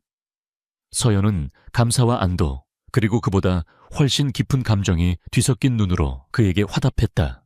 폭풍이 지나간 자리, 이제 그들은 서로의 관계라는 새로운 현실을 마주해야 했다. 최민준의 제국이 무너진 후 몇 주가 흘렀다. 유진그룹은 거대한 폭풍이 휩쓸고 지나간 자리를 정리하느라 분주했다. 언론은 연일 최민준과 그의 일파가 저지른 횡령 주가 조작 배임 혐의에 대한 수사 상황을 대서특필했다. 그들의 부패 규모가 대중에게 알려지면서 오히려 한서연 회장의 결단력과 정직함은 더욱 높은 평가를 받았다. 한때 폭락했던 유진그룹의 주가는 빠르게 안정을 되찾고 이제는 새로운 리더십에 대한 기대로 꾸준히 상승 곡선을 그리고 있었다. 정의는 실현되었고 질서는 회복되고 있었다. 회사 안팎에 모든 것이 제자리를 찾아가고 있었지만 강지훈과 한서연의 세상만은 시간 속에 멈춰 있는 듯했다. 그들을 묶어주었던 계약 결혼의 목적은 완벽하게 달성되었다.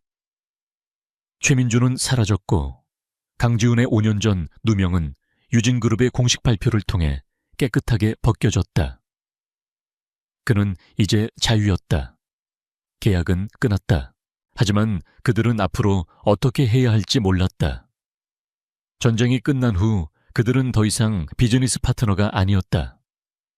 그렇다면 대체 무슨 관계란 말인가? 둘 사이에는 누구도 먼저 꺼내지 못하는 무거운 질문만이 감돌고 있었다. 어느 날 저녁 한서연이 지훈을 자신의 집무실로 불렀다. 모든 것이 시작되었던 바로 그 장소였다. 하지만 공기는 달랐다. 절박한 전략이 오가던 긴장감 대신 조용한 친밀함과 불확실성이 공간을 채우고 있었다. 그녀의 책상 위에는 그들의 첫 만남을 이끌었던 혼인계약서가 놓여 있었다. 그동안 정말 감사했습니다. 서연이 먼저 침묵을 깼다. 그녀는 애써 프로페셔널한 표정을 지으려 했지만 그 눈빛은 미세하게 떨리고 있었다. 저를 위해 그리고 우리 회사를 위해 해주신 모든 일에 감사드립니다. 계약은 완수되었고 이제 지훈 씨는 자유입니다. 원하신다면 다시 예전의 평화로운 삶으로 돌아가셔도 좋습니다. 그녀의 말은 그에게 이별을 고하고 있었다. 계약의 종료를 그리고 관계의 끝을. 지훈은 말없이 그녀를 그리고 책상 위에 계약서를 바라보았다. 그는 이제 모든 것을 되찾았다. 잃어버렸던 명예, 그리고 세상의 인정까지. 마음만 먹으면 먼지 쌓인 서점으로 돌아가 그가 그토록 원했던 평온한 삶을 다시 시작할 수 있었다. 하지만 이상하게도 그 삶이 더 이상 매력적으로 느껴지지 않았다. 함께 밤을 새우고 함께 싸우고 함께 웃고 울었던 지난 몇 달의 기억 앞에서 서점의 고요함은 텅 빈 공허함처럼 느껴졌다. 그는 깨달았다. 진정한 평화는 싸움이 없는 상태가 아니라 그 싸움을 함께 헤쳐나갈 사람이 곁에 있는 것이라는 것을. 그는 책상으로 다가가 계약서를 집어들었다. 이 서류는 그가 나직이 말했다. 이제 그냥 종이 조각일 뿐입니다. 우리가 함께 겪어온 시간들을 설명해주지 못해요. 그는 서연의 눈을 똑바로 바라보았다. 한서연 씨, 제가 처음 이곳에 왔을 때 제 목적은 복수였습니다. 제 이름을 되찾는 것이었죠. 하지만 어느 순간부터 그건 더 이상 제가 이곳에 머무는 이유가 아니었습니다. 저는 당신 때문에 머물렀습니다. 그의 고백은 화려하지 않았지만 그의 성격처럼 논리적이고 진심 어리고 그리고 단호했다. 당신은 죽어있던 나를 다시 살게 했어요. 5년 만에 처음으로 누군가를 믿고 누군가를 지키고 싶다는 감정을 느끼게 했습니다. 내가 싸워야 할 이유를 만들어 주었습니다. 그의 고백에 서연이 애써 지키고 있던 마지막 이성의 벽이 무너져 내렸다. 그녀의 눈에서 안도와 행복의 눈물이 흘러내렸다. 그녀 역시 자신의 마음을 고백했다. 처음에는 그의 천재적인 두뇌에 끌렸지만 비 오는 날 처음 마주했던 그의 예상치 못한 친절함과 어떤 위기 앞에서도 흔들리지 않는 그의 강인함, 그리고 그의 올곧은 신념에 반하게 되었다고. 지훈은 말없이 만년필을 들어 계약서의 표지에 적힌 혼인계약서라는 글자 위에 두꺼운 선을 그었다. 그리고는 그 종이를 반으로 찢어버렸다. 이건 없었던 일로 하죠. 그가 찢어진 계약서를 내려놓으며 말했다. 그리고 처음부터 다시 시작합시다. 계약 파트너가 아니라 인생의 파트너로. 한서연 씨, 저와 결혼해 주시겠습니까? 이번에는 진짜로. 그의 청혼의 서연은 눈물을 흘리면서도 세상에서 가장 환한 미소를 지으며 고개를 끄덕였다. 더 이상 전략적인 제안이 아닌 폭풍 속에서 서로를 발견한 두 사람의 진심 어린 약속이었다. 몇 달 후, 지훈과 서연은 회장실이 아닌 한강이 내려다 보이는 그들의 새로운 집 발코니에 나란히 서 있었다. 도시의 불빛이 강물 위에서 별처럼 반짝였다. 그는 이제 더 이상 회장의 계약 약혼자가 아니었다. 그는 그녀의 남편이자 유진그룹의 존경받는 고문이었고 그녀의 유일한 파트셔였다. 그는 자신의 작은 서점도 다시 열었다. 이제 그곳은 도피처가 아니라 그가 찾은 진정한 평화를 상징하는 애정 어린 공간이 되어 있었다. 앞으로도 싸울 일이 많겠죠. 서연이 그의 어깨에 기대며 물었다. 당연하죠. 세상은 그렇게 쉽게 변하지 않으니까. 지훈이 그녀를 감싸 안으며 대답했다. 하지만 이제는 혼자가 아니잖아. 우리 함께라면 어떤 폭풍이 와도 괜찮을 거야. 그들은 말없이 서로를 바라보며 미소 지었다. 이야기는 여기서 끝났지만 그들의 진짜 시간은 이제 막 시작되고 있었다. 도시의 불빛 아래 계약으로 시작된 두 사람의 인연은 마침내 진정한 사랑으로 새로운 새벽을 맞이하고 있었다. 병원 복되는 짙은 소독약 냄새와 함께 불안한 공기가 감돌았다. 희미한 형광등 불빛 아래 박서연은 낡은 의자에 앉아 초조하게 발을 동동거렸다. 그녀의 얼굴은 창백했고 눈은 밤샘 울음으로 퉁퉁 부어 있었지만 그 속에는 결코 꺾이지 않을 듯한 강렬한 모성애가 담겨 있었다. 그녀의 유일한 희망이자 전부인 7살 아들 김민주는 응급실 침대에 의식을 잃은 채 누워 있었다. 민주는 희귀병을 앓고 있었고 지금 당장 복잡하고 값비싼 수술을 받지 못하면 생명이 위태로웠다. 서연은 싱글맘이었다. 그녀의 통장 장원은 바닥을 드러냈고 모든 문은 그녀에게 굳게 닫힌 듯했다. 어머니 민준이의 상태가 좋지 않습니다. 지금 당장 수술하지 않으면 위험합니다. 수술비는 최소 1억 원 이상이 필요합니다. 담당 의사의 냉정한 목소리가 서연의 심장을 찢어놓는 듯했다. 1억 원이라니. 그녀에게는 상상조차 할 수 없는 금액이었다.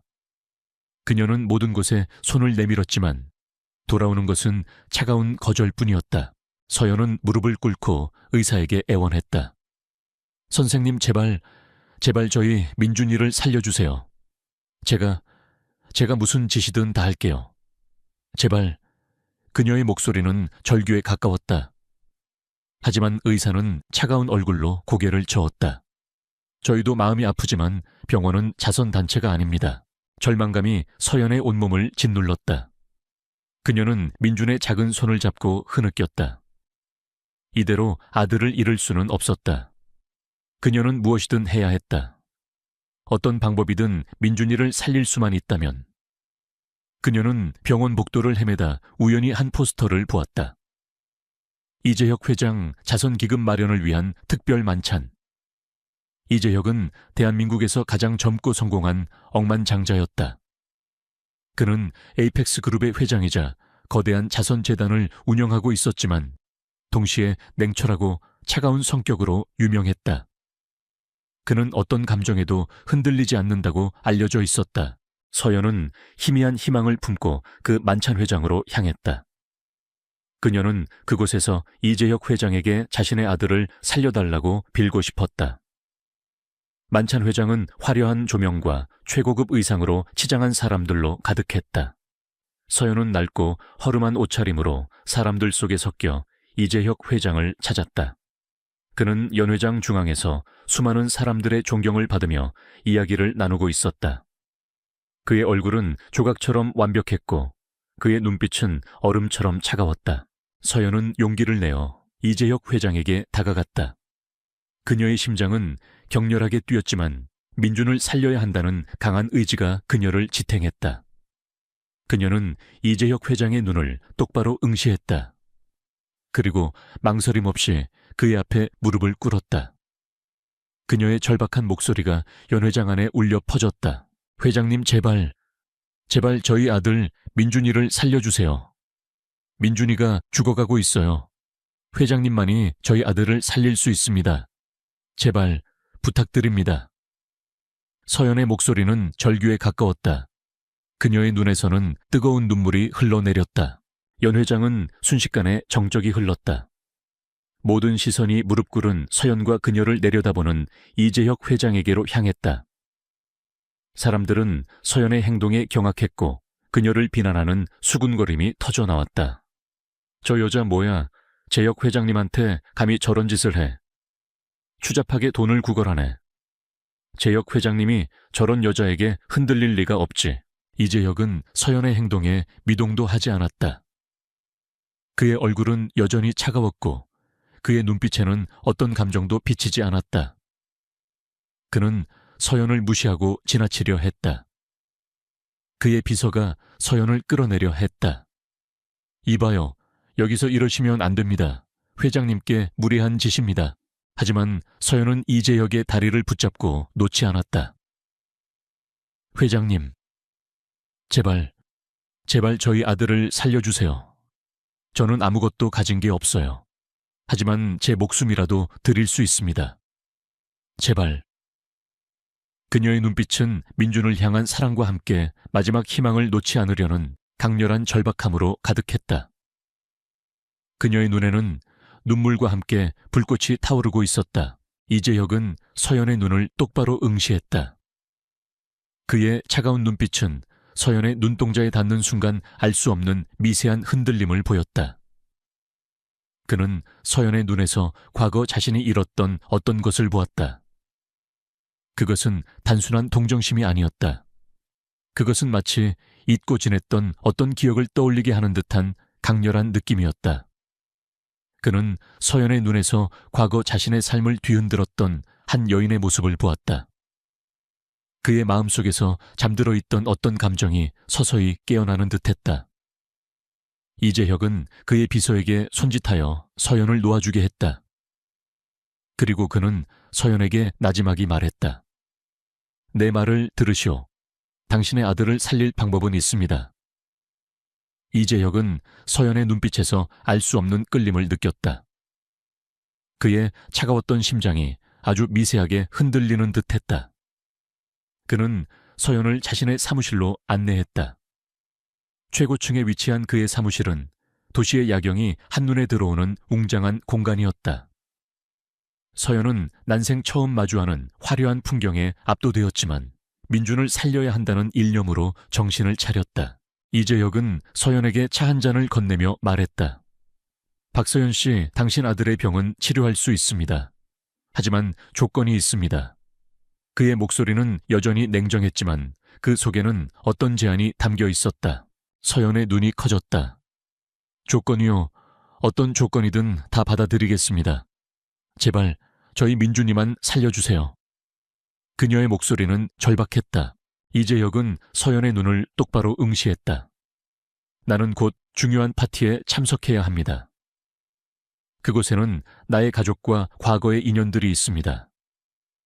나는 그들에게 내가 행복하다는 것을, 그리고 더 이상 과거에 얽매이지 않는다는 것을 보여주고 싶습니다.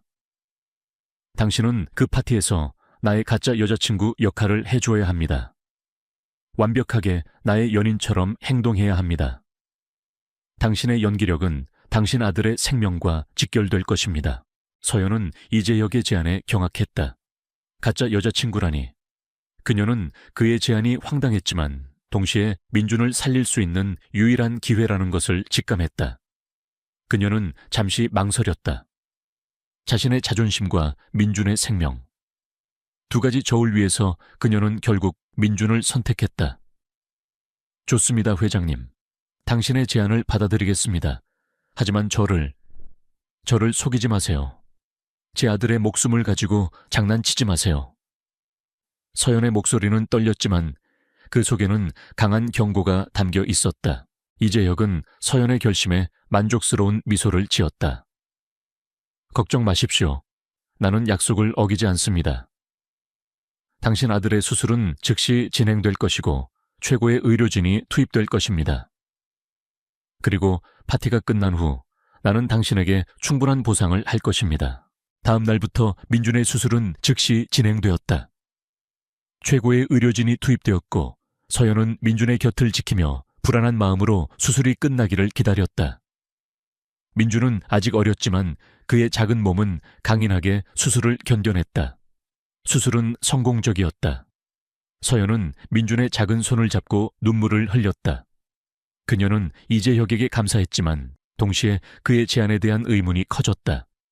왜 그는 자신에게 이런 제안을 한 것일까? 단순히 과거의 인연에게 과시하기 위해서만은 아닐 터였다. 파티가 다가오자 이재혁은 서연을 자신의 비서실장에게 소개하며 파티 준비를 지시했다.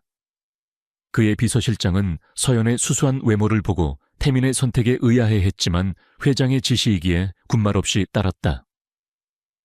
이재혁은 서연에게 파티에 입고 갈 드레스를 고르게 하고 기본적인 에티켓과 대화법을 가르치라고 지시했다. 그는 서연이 그저 보통의 여자처럼 보이기만 하면 된다고 생각했다. 그의 오만함은 서연의 진정한 가치를 간과하고 있었다. 서연은 이재혁의 지시를 군말 없이 따랐다. 그녀는 비서실장과 함께 최고급 명품 거리로 향했다.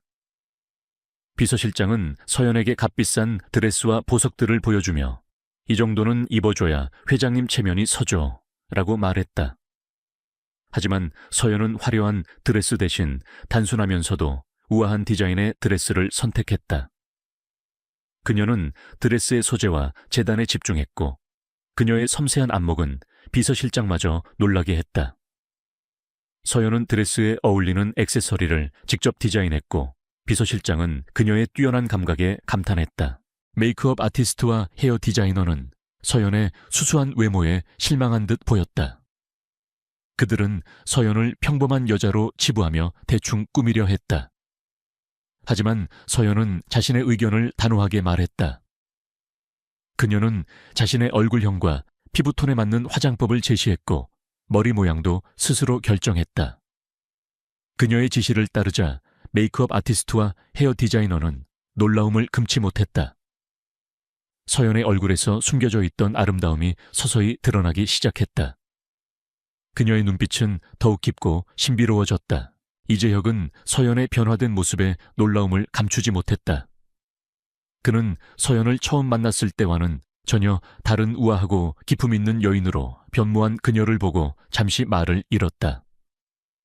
그녀의 걸음걸이는 당당했고 그녀의 미소는 자연스러웠다. 이재혁은 자신의 선택이 옳았다고 생각했지만 동시에 서연에게서 풍겨져 나오는 알 수 없는 아우라의 묘한 불안감을 느꼈다. 그는 서연이 어떤 비밀을 숨기고 있다는 것을 어렴풋이 짐작할 수 있었다.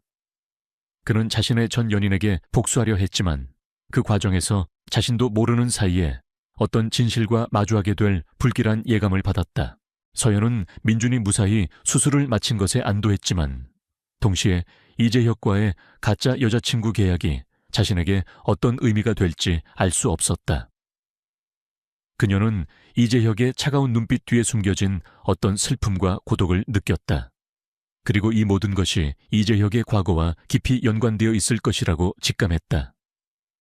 그녀는 이 파티에서 이재혁의 과거를 파헤치고 자신의 아들을 살려준 그에게 진정한 도움을 주고 싶다는 묘한 감정을 느꼈다. 이재혁은 박서연의 놀라운 변신에 감탄했지만 그의 마음속에는 여전히 감춰진 과거의 그림자가 드리워져 있었다. 그는 파티에 참석한 자신의 가족과 옛 지인들의 시선이 부담스러웠다. 그들은 그의 약혼녀가 죽은 후 그가 얼마나 폐쇄적이고 차갑게 변했는지 알고 있었기 때문이다. 이재혁은 서연이 자신의 가짜 여자친구 역할에 충실하여 그들의 궁금증을 잠재워 주기를 바랐다. 파티가 시작되자 이재혁은 서연과 함께 연회장 안으로 들어섰다. 모든 시선이 그들에게 집중되었다. 서연은 우아하고 기품 있는 모습으로 사람들의 시선을 사로잡았다. 그녀의 미소는 자연스러웠고 그녀의 걸음걸이는 당당했다. 이재혁은 서연의 완벽한 모습에 만족스러웠지만 그녀의 눈빛 속에서 알 수 없는 슬픔과 고독을 읽었다. 그는 자신이 파티를 위해 서연을 이용하고 있다는 사실에 묘한 죄책감을 느꼈다. 세상에 저 여자는 누구지? 재혁 씨 옆에 저런 여자가 있었다니. 재혁 씨가 드디어 과거를 잊고 새로운 사람을 만난 것 같네. 정말 대단하다. 사람들의 수군거림이 연회장에 울려 퍼졌다. 이재혁은 사람들의 반응에 만족스러운 미소를 지었다. 그는 과거 자신을 비난했던 사람들에게 복수했다는 생각에 뿌듯했다. 하지만 그는 서연의 손을 잡으며 묘한 불안감을 느꼈다. 서연은 그의 복수를 위한 도구였지만 동시에 그녀의 존재는 그의 마음을 흔들고 있었다. 연회장 중앙에는 이재혁의 가족들이 모여 있었다. 그의 고모이자 에이펙스 그룹의 실세인 이정희 여사는 차가운 눈빛으로 이재혁과 서연을 바라보았다. 그녀는 이재혁이 자신의 약혼녀가 죽은 후 폐쇄적으로 변한 것을 못마땅해 했고 그가 빨리 결혼하여 후계자를 낳기를 바랐다.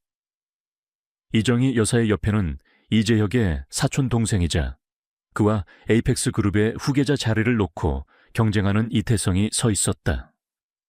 태성은 겉으로는 온화해 보였지만 그의 눈빛에는 야망과 함께 이재혁을 향한 질투심이 가득했다.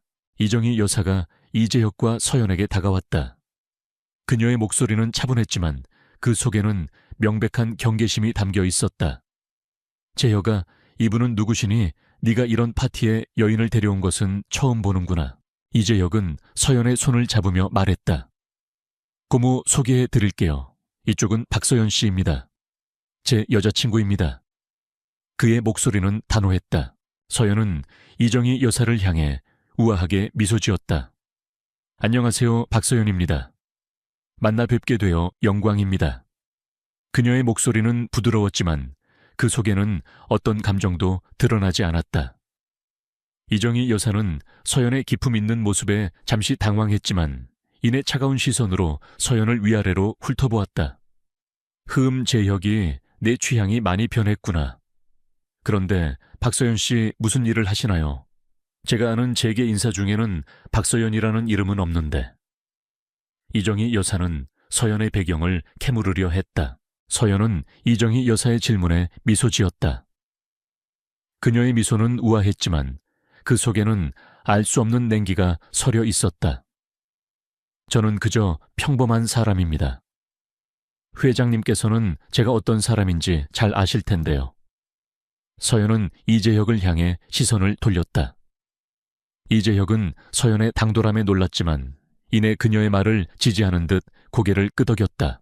그때 이태성이 서연에게 다가와 비열한 미소를 지었다.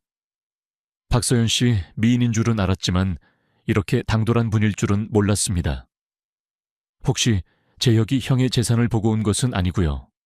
재혁이 형은 과거의 상처 때문에 여자에게 쉽게 마음을 주지 않는 사람입니다. 당신 같은 분이 감히 건드릴 수 있는 분이 아니죠.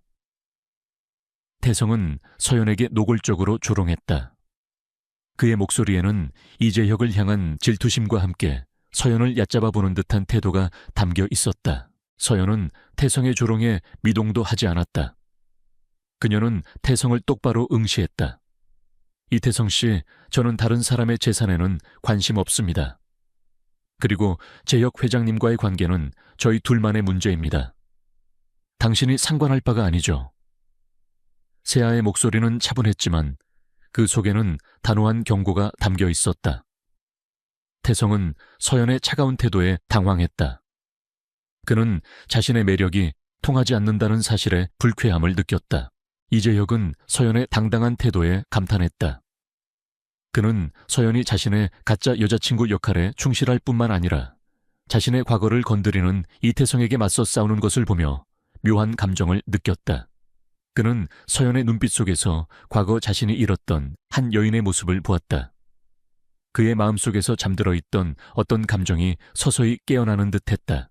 파티가 진행되는 동안 이재혁은 서연에게 자신의 과거에 대해 이야기했다. 그는 과거 한 여인을 사랑했지만 그녀가 갑작스러운 사고로 죽음을 맞이한 후 세상에 대한 모든 희망을 잃었다고 고백했다. 그는 그 사고가 단순한 사고가 아니라는 것을 직감했지만 진실을 밝힐 증거를 찾지 못했다고 말했다. 그의 가족들, 특히 고모 이정희 여사는 그에게 빨리 과거를 잊고 새로운 삶을 시작하라고 강요했다. 이재혁은 그들의 강요에 지쳐 세상으로부터 자신을 고립시켰다. 그는 서연에게 이 파티가 자신의 과거를 정리하고 새로운 시작을 알리는 자리라고 말했다. 서연은 이재혁의 고백을 듣고 마음이 아팠다. 그녀는 이재혁의 차가운 눈빛 뒤에 숨겨진 깊은 슬픔과 고독을 느꼈다. 그녀는 그에게 진심으로 위로를 건넸다. 회장님, 당신의 고통을 이해합니다. 하지만 당신은 혼자가 아닙니다. 저는 당신의 옆에 있을 거예요. 서연의 따뜻한 위로에 이재혁의 눈빛에 미세한 흔들림이 생겼다. 그는 서연에게서 알 수 없는 위로와 함께 잊고 지냈던 어떤 감정을 느꼈다. 그때 연 회장 한쪽에서 박진우가 이재혁의 뒤를 캐는 듯한 모습을 보았다. 그는 이재혁의 과거 사고와 관련된 사람들에게 은밀하게 접근하며 무언가를 캐묻고 있었다. 서연은 박진우의 수상한 행동에 주목했다. 그녀는 박진우가 이재혁의 과거 사고와 관련이 있을지도 모른다는 불길한 예감을 받았다. 서연은 이재혁에게 이 사실을 알렸지만 이재혁은 박진우가 그저 자신을 견제하기 위해 그러는 것이라고 대수롭지 않게 생각했다. 하지만 서연의 직감은 박진우가 단순한 경쟁 상대가 아니라는 것을 알려주고 있었다. 그녀의 마음속에서 이 모든 미스터리를 파헤치고 이재혁의 진정한 과거를 밝혀내야 한다는 강한 의지가 솟아났다. 이재혁은 박서연과 함께 파티에 참석했지만 그의 마음은 여전히 불안했다. 그는 박진우가 자신의 과거를 캐고 있다는 서연의 직감을 무시할 수 없었다. 연 회장은 수많은 재계 인사들과 유명 인사들로 북적이고 있었고 그들은 모두 이재혁과 그의 새로운 여자친구 서연에게 시선을 집중하고 있었다. 이수아는 연 회장 중앙에서 박진우의 팔짱을 끼고 서연을 향해 비열한 미소를 지었다. 그녀의 눈빛에는 질투심과 함께 태민을 향한 알 수 없는 승리감이 담겨 있었다. 그녀는 태민이 여전히 자신에게 미련을 가지고 있다고 생각했다. 그때 연 회장 한쪽 구석에서 한 남자가 이재혁과 서연을 향해 다가왔다. 그의 이름은 최성원. 그는 이재혁의 가장 큰 경쟁 상대이자 에이펙스 그룹의 후계자 자리를 놓고 이재혁과 치열하게 다투는 인물이었다. 성원은 겉으로는 친절하고 온화해 보였지만 그의 눈빛에는 냉혹한 야망과 잔혹함이 숨겨져 있었다.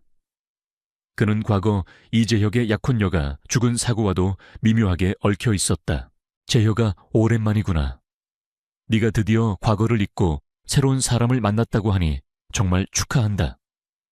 성원은 이재혁의 어깨를 두드리며 말했다. 그의 목소리는 친근했지만 그 속에는 비꼬는 듯한 어조가 담겨 있었다. 그는 서연을 위아래로 훑어보며 비웃는 듯 말했다. 그런데 이분은 누구시지? 재혁이 형수님과는 많이 다른데. 성원은 이재혁의 약혼녀를 언급하며 그의 과거를 들추려 했다. 이재혁의 얼굴이 굳어졌다. 그는 성원의 비열함에 분노했지만 파티장이기에 애써 평정심을 유지하려 했다. 소개할게. 이쪽은 박서연 씨야. 그리고 성원 네가 상관할 바는 아니지. 이재혁은 차갑게 말했다. 서연은 성원의 비열함에 흔들리지 않았다. 그녀는 침착하게 성원을 바라보았다. 안녕하세요, 박서연입니다. 최성원 씨는 소문대로 언행이 가볍네요. 서연의 목소리는 부드러웠지만 그 속에는 날카로운 비수가 담겨 있었다. 성원은 서연의 당돌함에 당황했지만 이내 다시 비웃었다. 하하, 재혁이 형의 새로운 여자친구는 꽤나 당돌하군. 그런데 박서연 씨, 혹시 재혁이 형의 과거에 대해 알고 있나? 그가 왜 그렇게 차가운 남자가 되었는지 말이야. 그의 약혼녀가 왜 죽었는지도. 성원의 말에 이재혁의 얼굴은 창백하게 질렸다. 그는 주먹을 꽉 쥐었다. 서연은 성원의 비열함에 분노했지만 그녀는 이재혁을 보호하기 위해 침착함을 유지했다. 그녀는 성원의 눈을 똑바로 응시했다. 최성원 씨 과거는 과거일 뿐입니다. 중요한 것은 현재와 미래죠. 당신이 아무리 과거를 들춰내려 해도 진실은 변하지 않을 겁니다. 그리고 회장님은 과거에 얽매이지 않고 앞으로 나아갈 겁니다. 서연의 목소리는 단호했지만 그 속에는 어떤 경고가 담겨 있었다. 성원은 서연의 방역에 당황했지만 이내 다시 비웃었다. 그는 민서가 과거 이재혁의 약혼녀가 죽은 사고와 관련된 어떤 비밀을 알고 있다는 듯이 말했다. 하하, 과연 그럴까? 재혁이 형의 약혼녀 사고는 단순한 사고가 아니었다는 소문이 자자하던데. 어쩌면 이 자리에 그 진실을 알고 있는 사람이 있을지도 모르지. 성원의 말은 은근슬쩍 서연의 과거를 건드리는 듯했다. 서연의 심장이 쿵 하고 떨어졌다. 그녀는 성원의 말에 알 수 없는 불안감을 느꼈다. 성원은 서연의 표정을 놓치지 않았다. 그는 서연의 과거에 어떤 비밀이 숨겨져 있다는 것을 직감했다. 성원은 이재혁의 비서실장에게 은밀히 지시하여 서연의 신분을 조사하도록 했다. 그는 서연의 과거를 파헤쳐 그녀를 이용하려 했다. 이재혁은 성원의 비열함에 분노했지만 그가 서연에게까지 손을 뻗치는 것을 보고 불안감을 느꼈다. 그는 서연의 손을 잡고 그녀를 안심시켰다. 서연 씨, 신경 쓰지 마. 저런 자는 원래 저렇게 비열한 짓만 골라 하는 자야. 하지만 서연은 이재혁의 말에 집중할 수 없었다. 그녀의 머릿속에는 성원의 마지막 말이 맴돌았다. 이 자리에 그 진실을 알고 있는 사람이 있을지도 모르지. 그녀는 알 수 없는 불안감에 휩싸였다. 파티가 진행되는 동안 서연은 연회장 안을 조용히 살폈다. 그녀의 눈은 모든 사람들의 움직임을 관찰하고 그들의 대화에 귀를 기울였다. 그때 그녀는 연회장 한쪽 구석에서 낯익은 얼굴을 발견했다. 그의 이름은 박진우. 이재혁의 전 약혼녀 이수아의 약혼자였다. 진우는 이재혁의 과거 사고와 관련된 사람들에게 은밀하게 접근하며 무언가를 캐묻고 있었다. 서연은 진우의 수상한 행동에 주목했다. 그녀는 진우가 단순한 경쟁 상대가 아니라 이재혁의 과거 사고와 관련이 있을지도 모른다는 불길한 예감을 받았다. 서연은 이재혁에게 이 사실을 알렸다. 회장님 박진우 씨가 당신의 과거 사고와 관련된 사람들에게 접근하고 있어요. 뭔가 수상해요. 이재혁은 서연의 말에 놀랐지만 이내 대수롭지 않게 생각했다. 그 자는 원래 나를 견제하기 위해 온갖 짓을 다 하는 자야. 신경 쓰지 마. 하지만 서연의 직감은 박진우가 단순한 경쟁 상대가 아니라는 것을 알려주고 있었다. 그녀의 마음속에서 이 모든 미스터리를 파헤치고 이재혁의 진정한 과거를 밝혀내야 한다는 강한 의지가 솟아났다. 그때 민주는 병원에서 회복 중이었다. 그의 병실에는 최첨단 의료 장비들이 가득했고 최고의 의료진이 그를 보살피고 있었다. 민주는 파티에 참석한 엄마의 모습이 담긴 뉴스를 보았다. 엄마는 이재혁 회장님 옆에서 너무나 아름답게 빛나고 있었다. 민주는 엄마의 행복한 모습을 보며 미소 지었다. 그는 엄마가 자신을 위해 얼마나 큰 희생을 하고 있는지 어렴풋이 느끼고 있었다. 민주는 엄마에게 받은 사랑을 갚기 위해 자신이 할 수 있는 모든 것을 하겠다고 다짐했다. 그의 작은 마음속에는 엄마의 행복과 함께 자신들을 위협하는 어떤 어둠의 그림자에 대한 강렬한 경계심이 솟아나고 있었다. 그는 자신이 가진 특별한 능력이 엄마를 지키는 데 사용될 수 있을 것이라고 막연히 생각했다. 박서연은 이재혁의 전 약혼녀 이수아의 약혼자 박진우가 이재혁의 과거 사고를 조사하고 있다는 사실에 불안감을 느꼈다. 그녀는 직감적으로 박진우가 단순한 경쟁 상대가 아니라 이재혁의 약혼녀 사망 사고와 깊이 연관되어 있을지도 모른다는 불길한 예감을 받았다. 서연은 이재혁에게 이 사실을 다시 한번 강조했지만 이재혁은 여전히 박진우를 대수롭지 않게 여겼다. 파티가 무르익을수록 최성원과 박진우는 이재혁과 서연을 향한 견제를 더욱 노골적으로 드러냈다. 성원은 이재혁의 사업적 약점을 들춰내려 했고 진우는 이재혁의 과거 사고에 대한 소문들을 흘리며 그를 흔들려 했다. 연회장의 분위기는 겉으로는 화려했지만 그 속에서는 치열한 권력 싸움과 복잡한 인간관계가 얽혀 있었다. 서연은 이재혁의 곁에서 그의 가짜 여자친구 역할에 충실하면서도 동시에 박진우의 행동을 예의주시했다.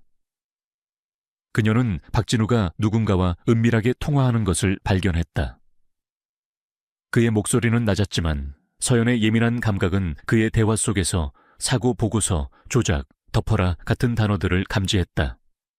서연의 심장이 쿵하고 떨어졌다. 그녀의 직감이 옳았다. 박진우는 이재혁 약혼녀 사망 사고의 진실을 알고 있거나 혹은 그 사고를 조작한 인물과 관련이 있었다. 서연은 이재혁에게 박진우의 수상한 통화 내용을 알렸다. 이재혁은 서연의 예리함에 놀랐지만 여전히 반신반의하는 듯했다.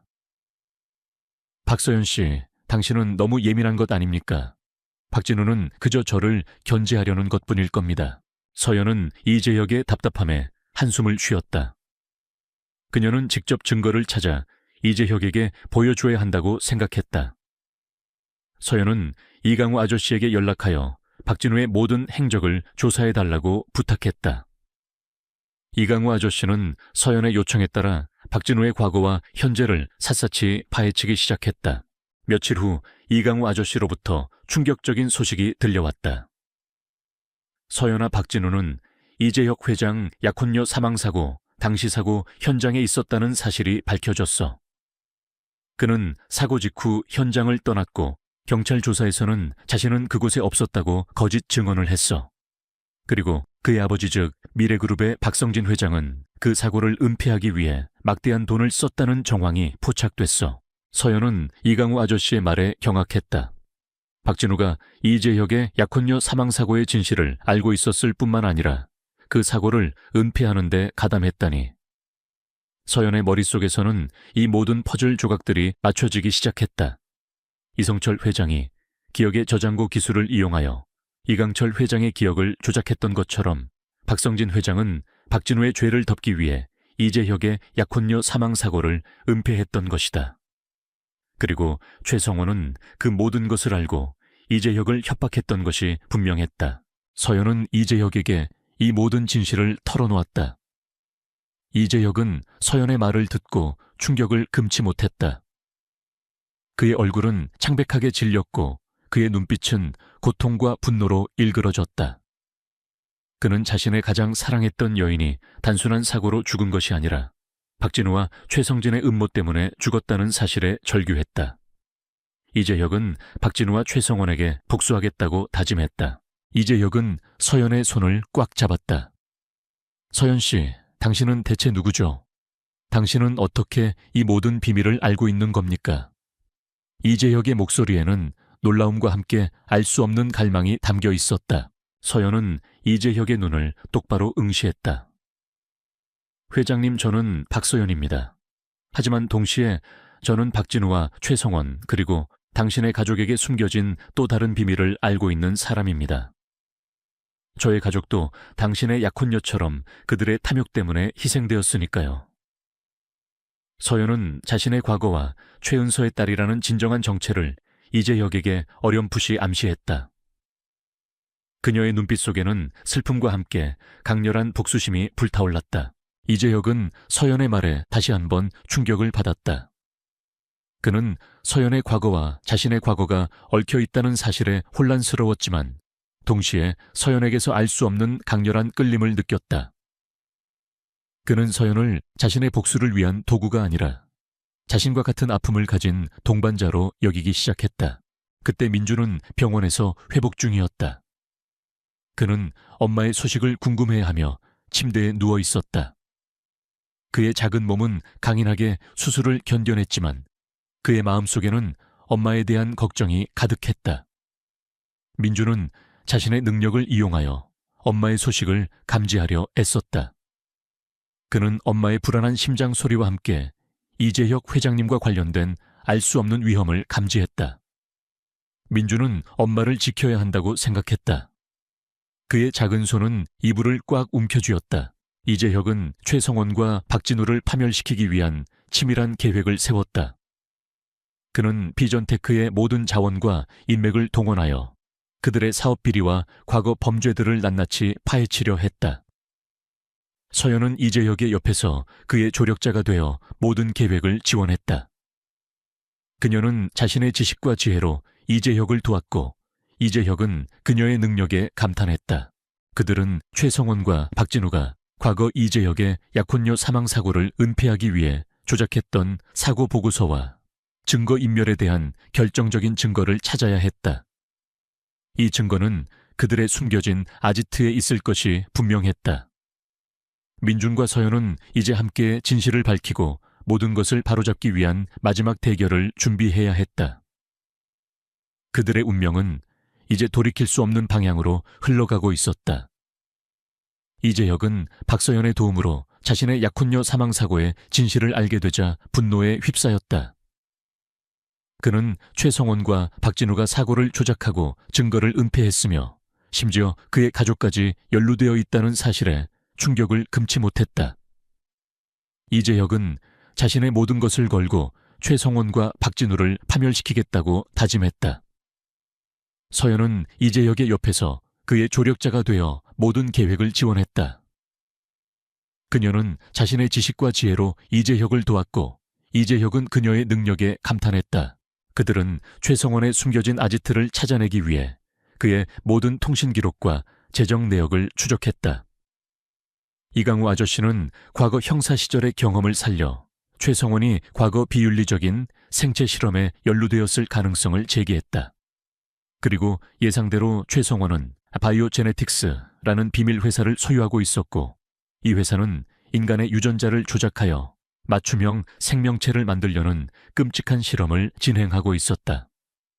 이 실험은 이재혁의 약혼녀 사망사고와 깊이 연관되어 있었으며 심지어 서연의 가족이 희생된 화재 사건과도 연결되어 있었다.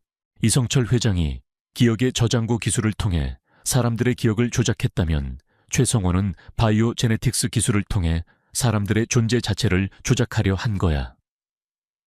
이강우 아저씨가 말했다. 이 모든 것이 거대한 악의 네트워크로 연결되어 있어. 우리는 이 모든 것을 세상에 폭로해야 해. 민서와 이재혁은 최성원의 바이오 제네틱스 연구실이 그의 개인 별장 지하에 있다는 것을 알아냈다. 그곳은 겉으로는 평범한 별장이었지만 지하에는 최첨단 보안 시스템과 중무장한 사병들로 철통같이 지켜지고 있었다. 최성원은 그곳에서 자신의 모든 죄를 숨기고 바이오 제네틱스 기술을 완성하여 세상을 지배하려 했다. 이재혁은 자신의 모든 것을 걸고 최성원의 별장 지하 연구실에 침투하여 바이오 제네틱스의 모든 증거를 확보하기로 했다. 민서는 이재혁의 안전을 걱정했지만 이재혁의 눈빛에서 강렬한 의지를 읽었다. 이건 나의 복수이자 모든 피해자들을 위한 일이야. 내가 직접 해야 해. 이재혁의 목소리는 단호했다. 민서는 이재혁의 결심을 존중했다. 그녀는 이재혁의 침투 작전을 지원하기 위해 비전테크의 모든 기술력을 동원했다. 이강우 아저씨는 이재혁에게 침투 기술과 위기 대처 요령을 가르쳤다.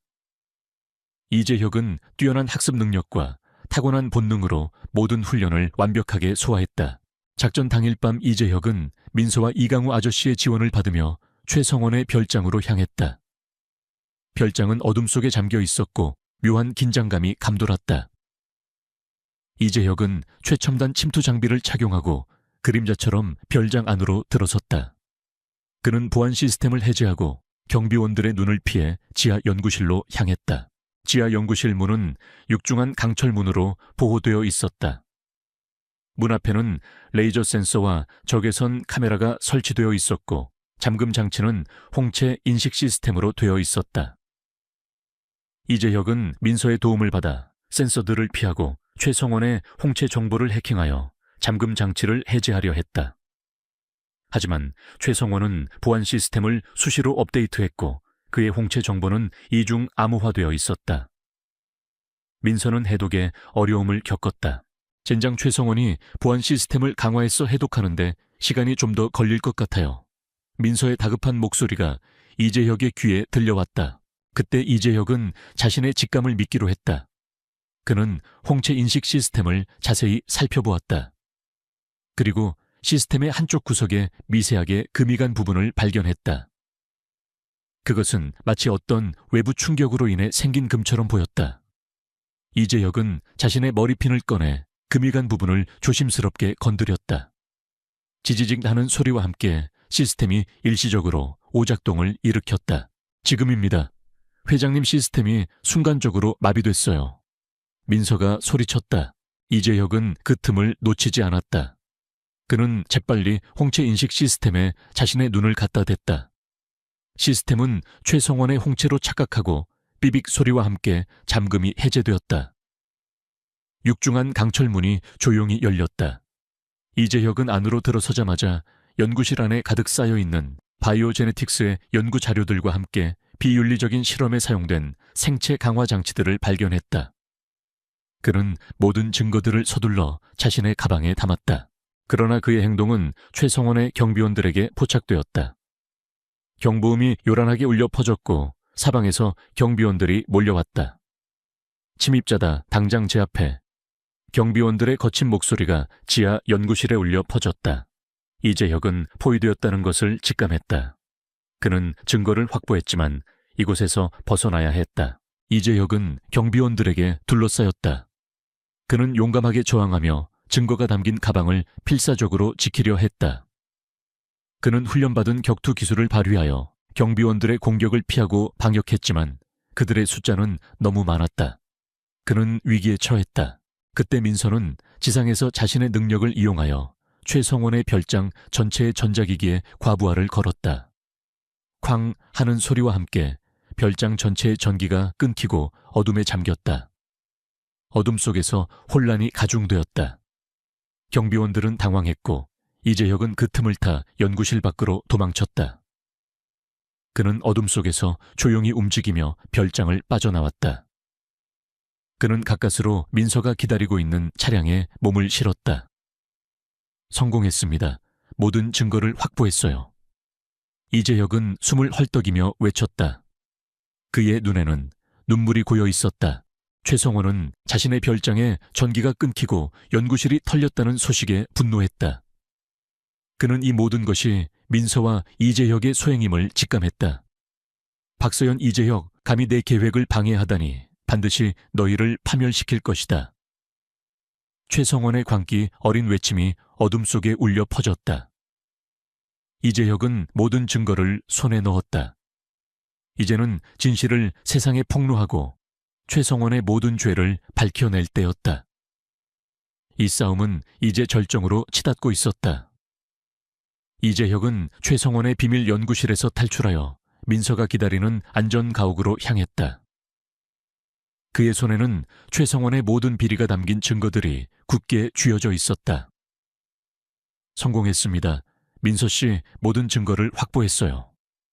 이재혁은 숨을 헐떡이며 흥분된 목소리로 말했다. 민서는 이재혁의 무사 귀환에 안도하며 그를 맞았다.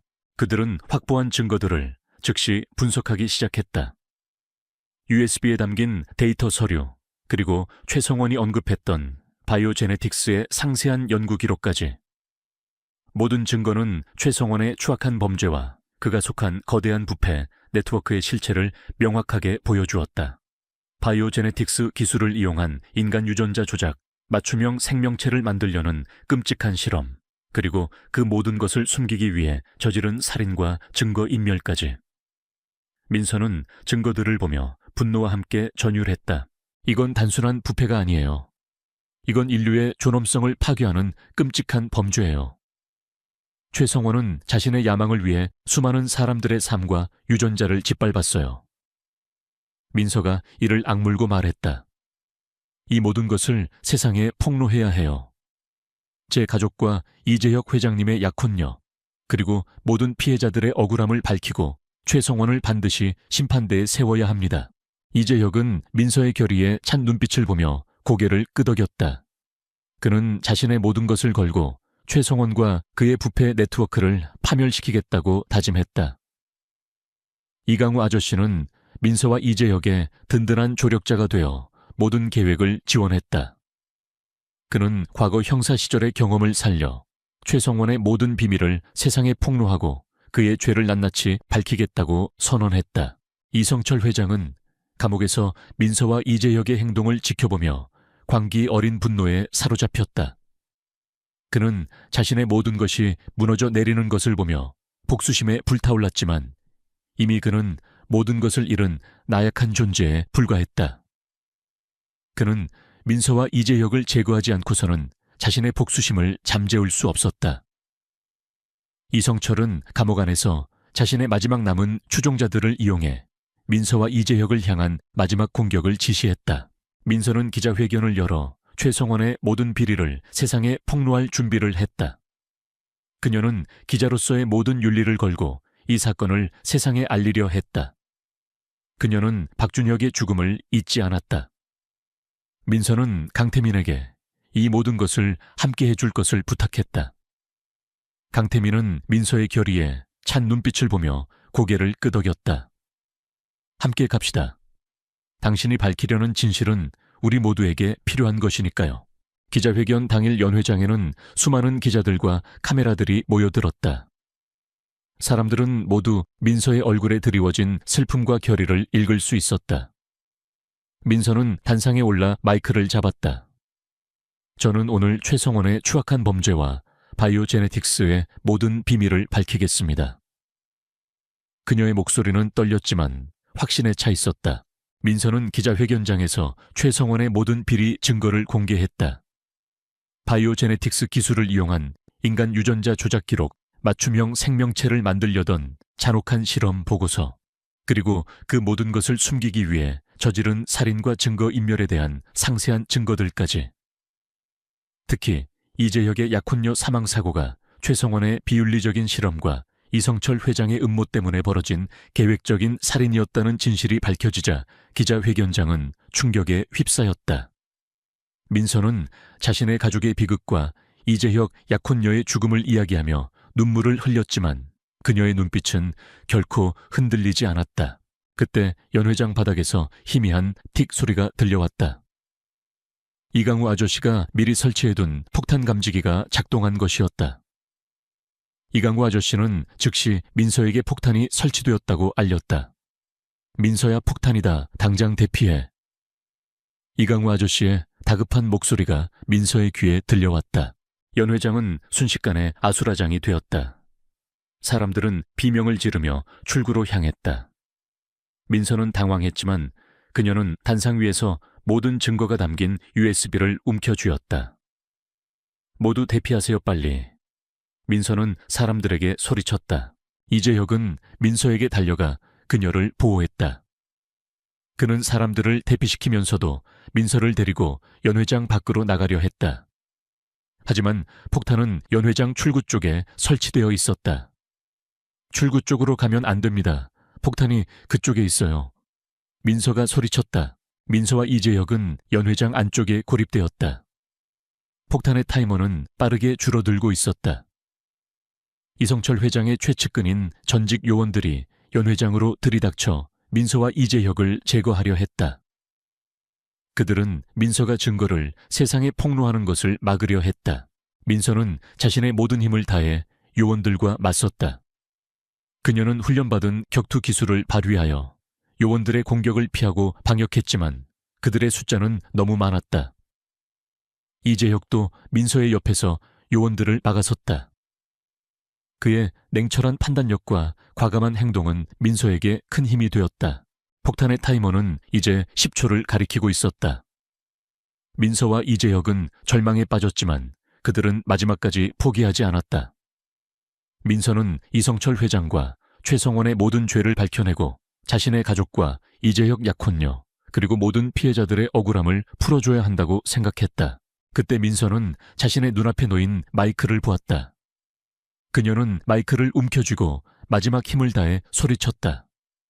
이성철, 최성원, 당신들은 절대 용서받지 못할 거야. 당신들의 모든 죄는 세상에 드러날 거야. 그리고 나는 당신들의 거짓말을 모두 폭로할 거야. 민서의 목소리는 절규에 가까웠지만 그 속에는 진실을 향한 강렬한 의지가 담겨 있었다. 그녀는 자신이 가진 모든 증거들을 하늘로 던졌다. USB와 서류들은 연 회장 바닥에 흩뿌려졌다. 광괭음과 함께 연 회장이 폭발했다. 민서와 이재혁은 폭발의 충격에 몸을 날렸다. 그들의 몸은 파편에 휩싸였다. 이성철 회장의 마지막 발악은 모든 것을 파괴하려 했다. 하지만 폭발 직전 이강우 아저씨의 신고를 받고 출동한 경찰 특수부대가 연 회장 안으로 들이닥쳤다. 그들은 민서가 던진 증거물들을 확보하고 민서와 이재혁을 구출했다. 민서와 이재혁은 의식을 잃은 채 병원으로 이송되었다. 그들의 몸은 만신창이가 되었지만 그들의 손에는 진실이 굳게 쥐어져 있었다.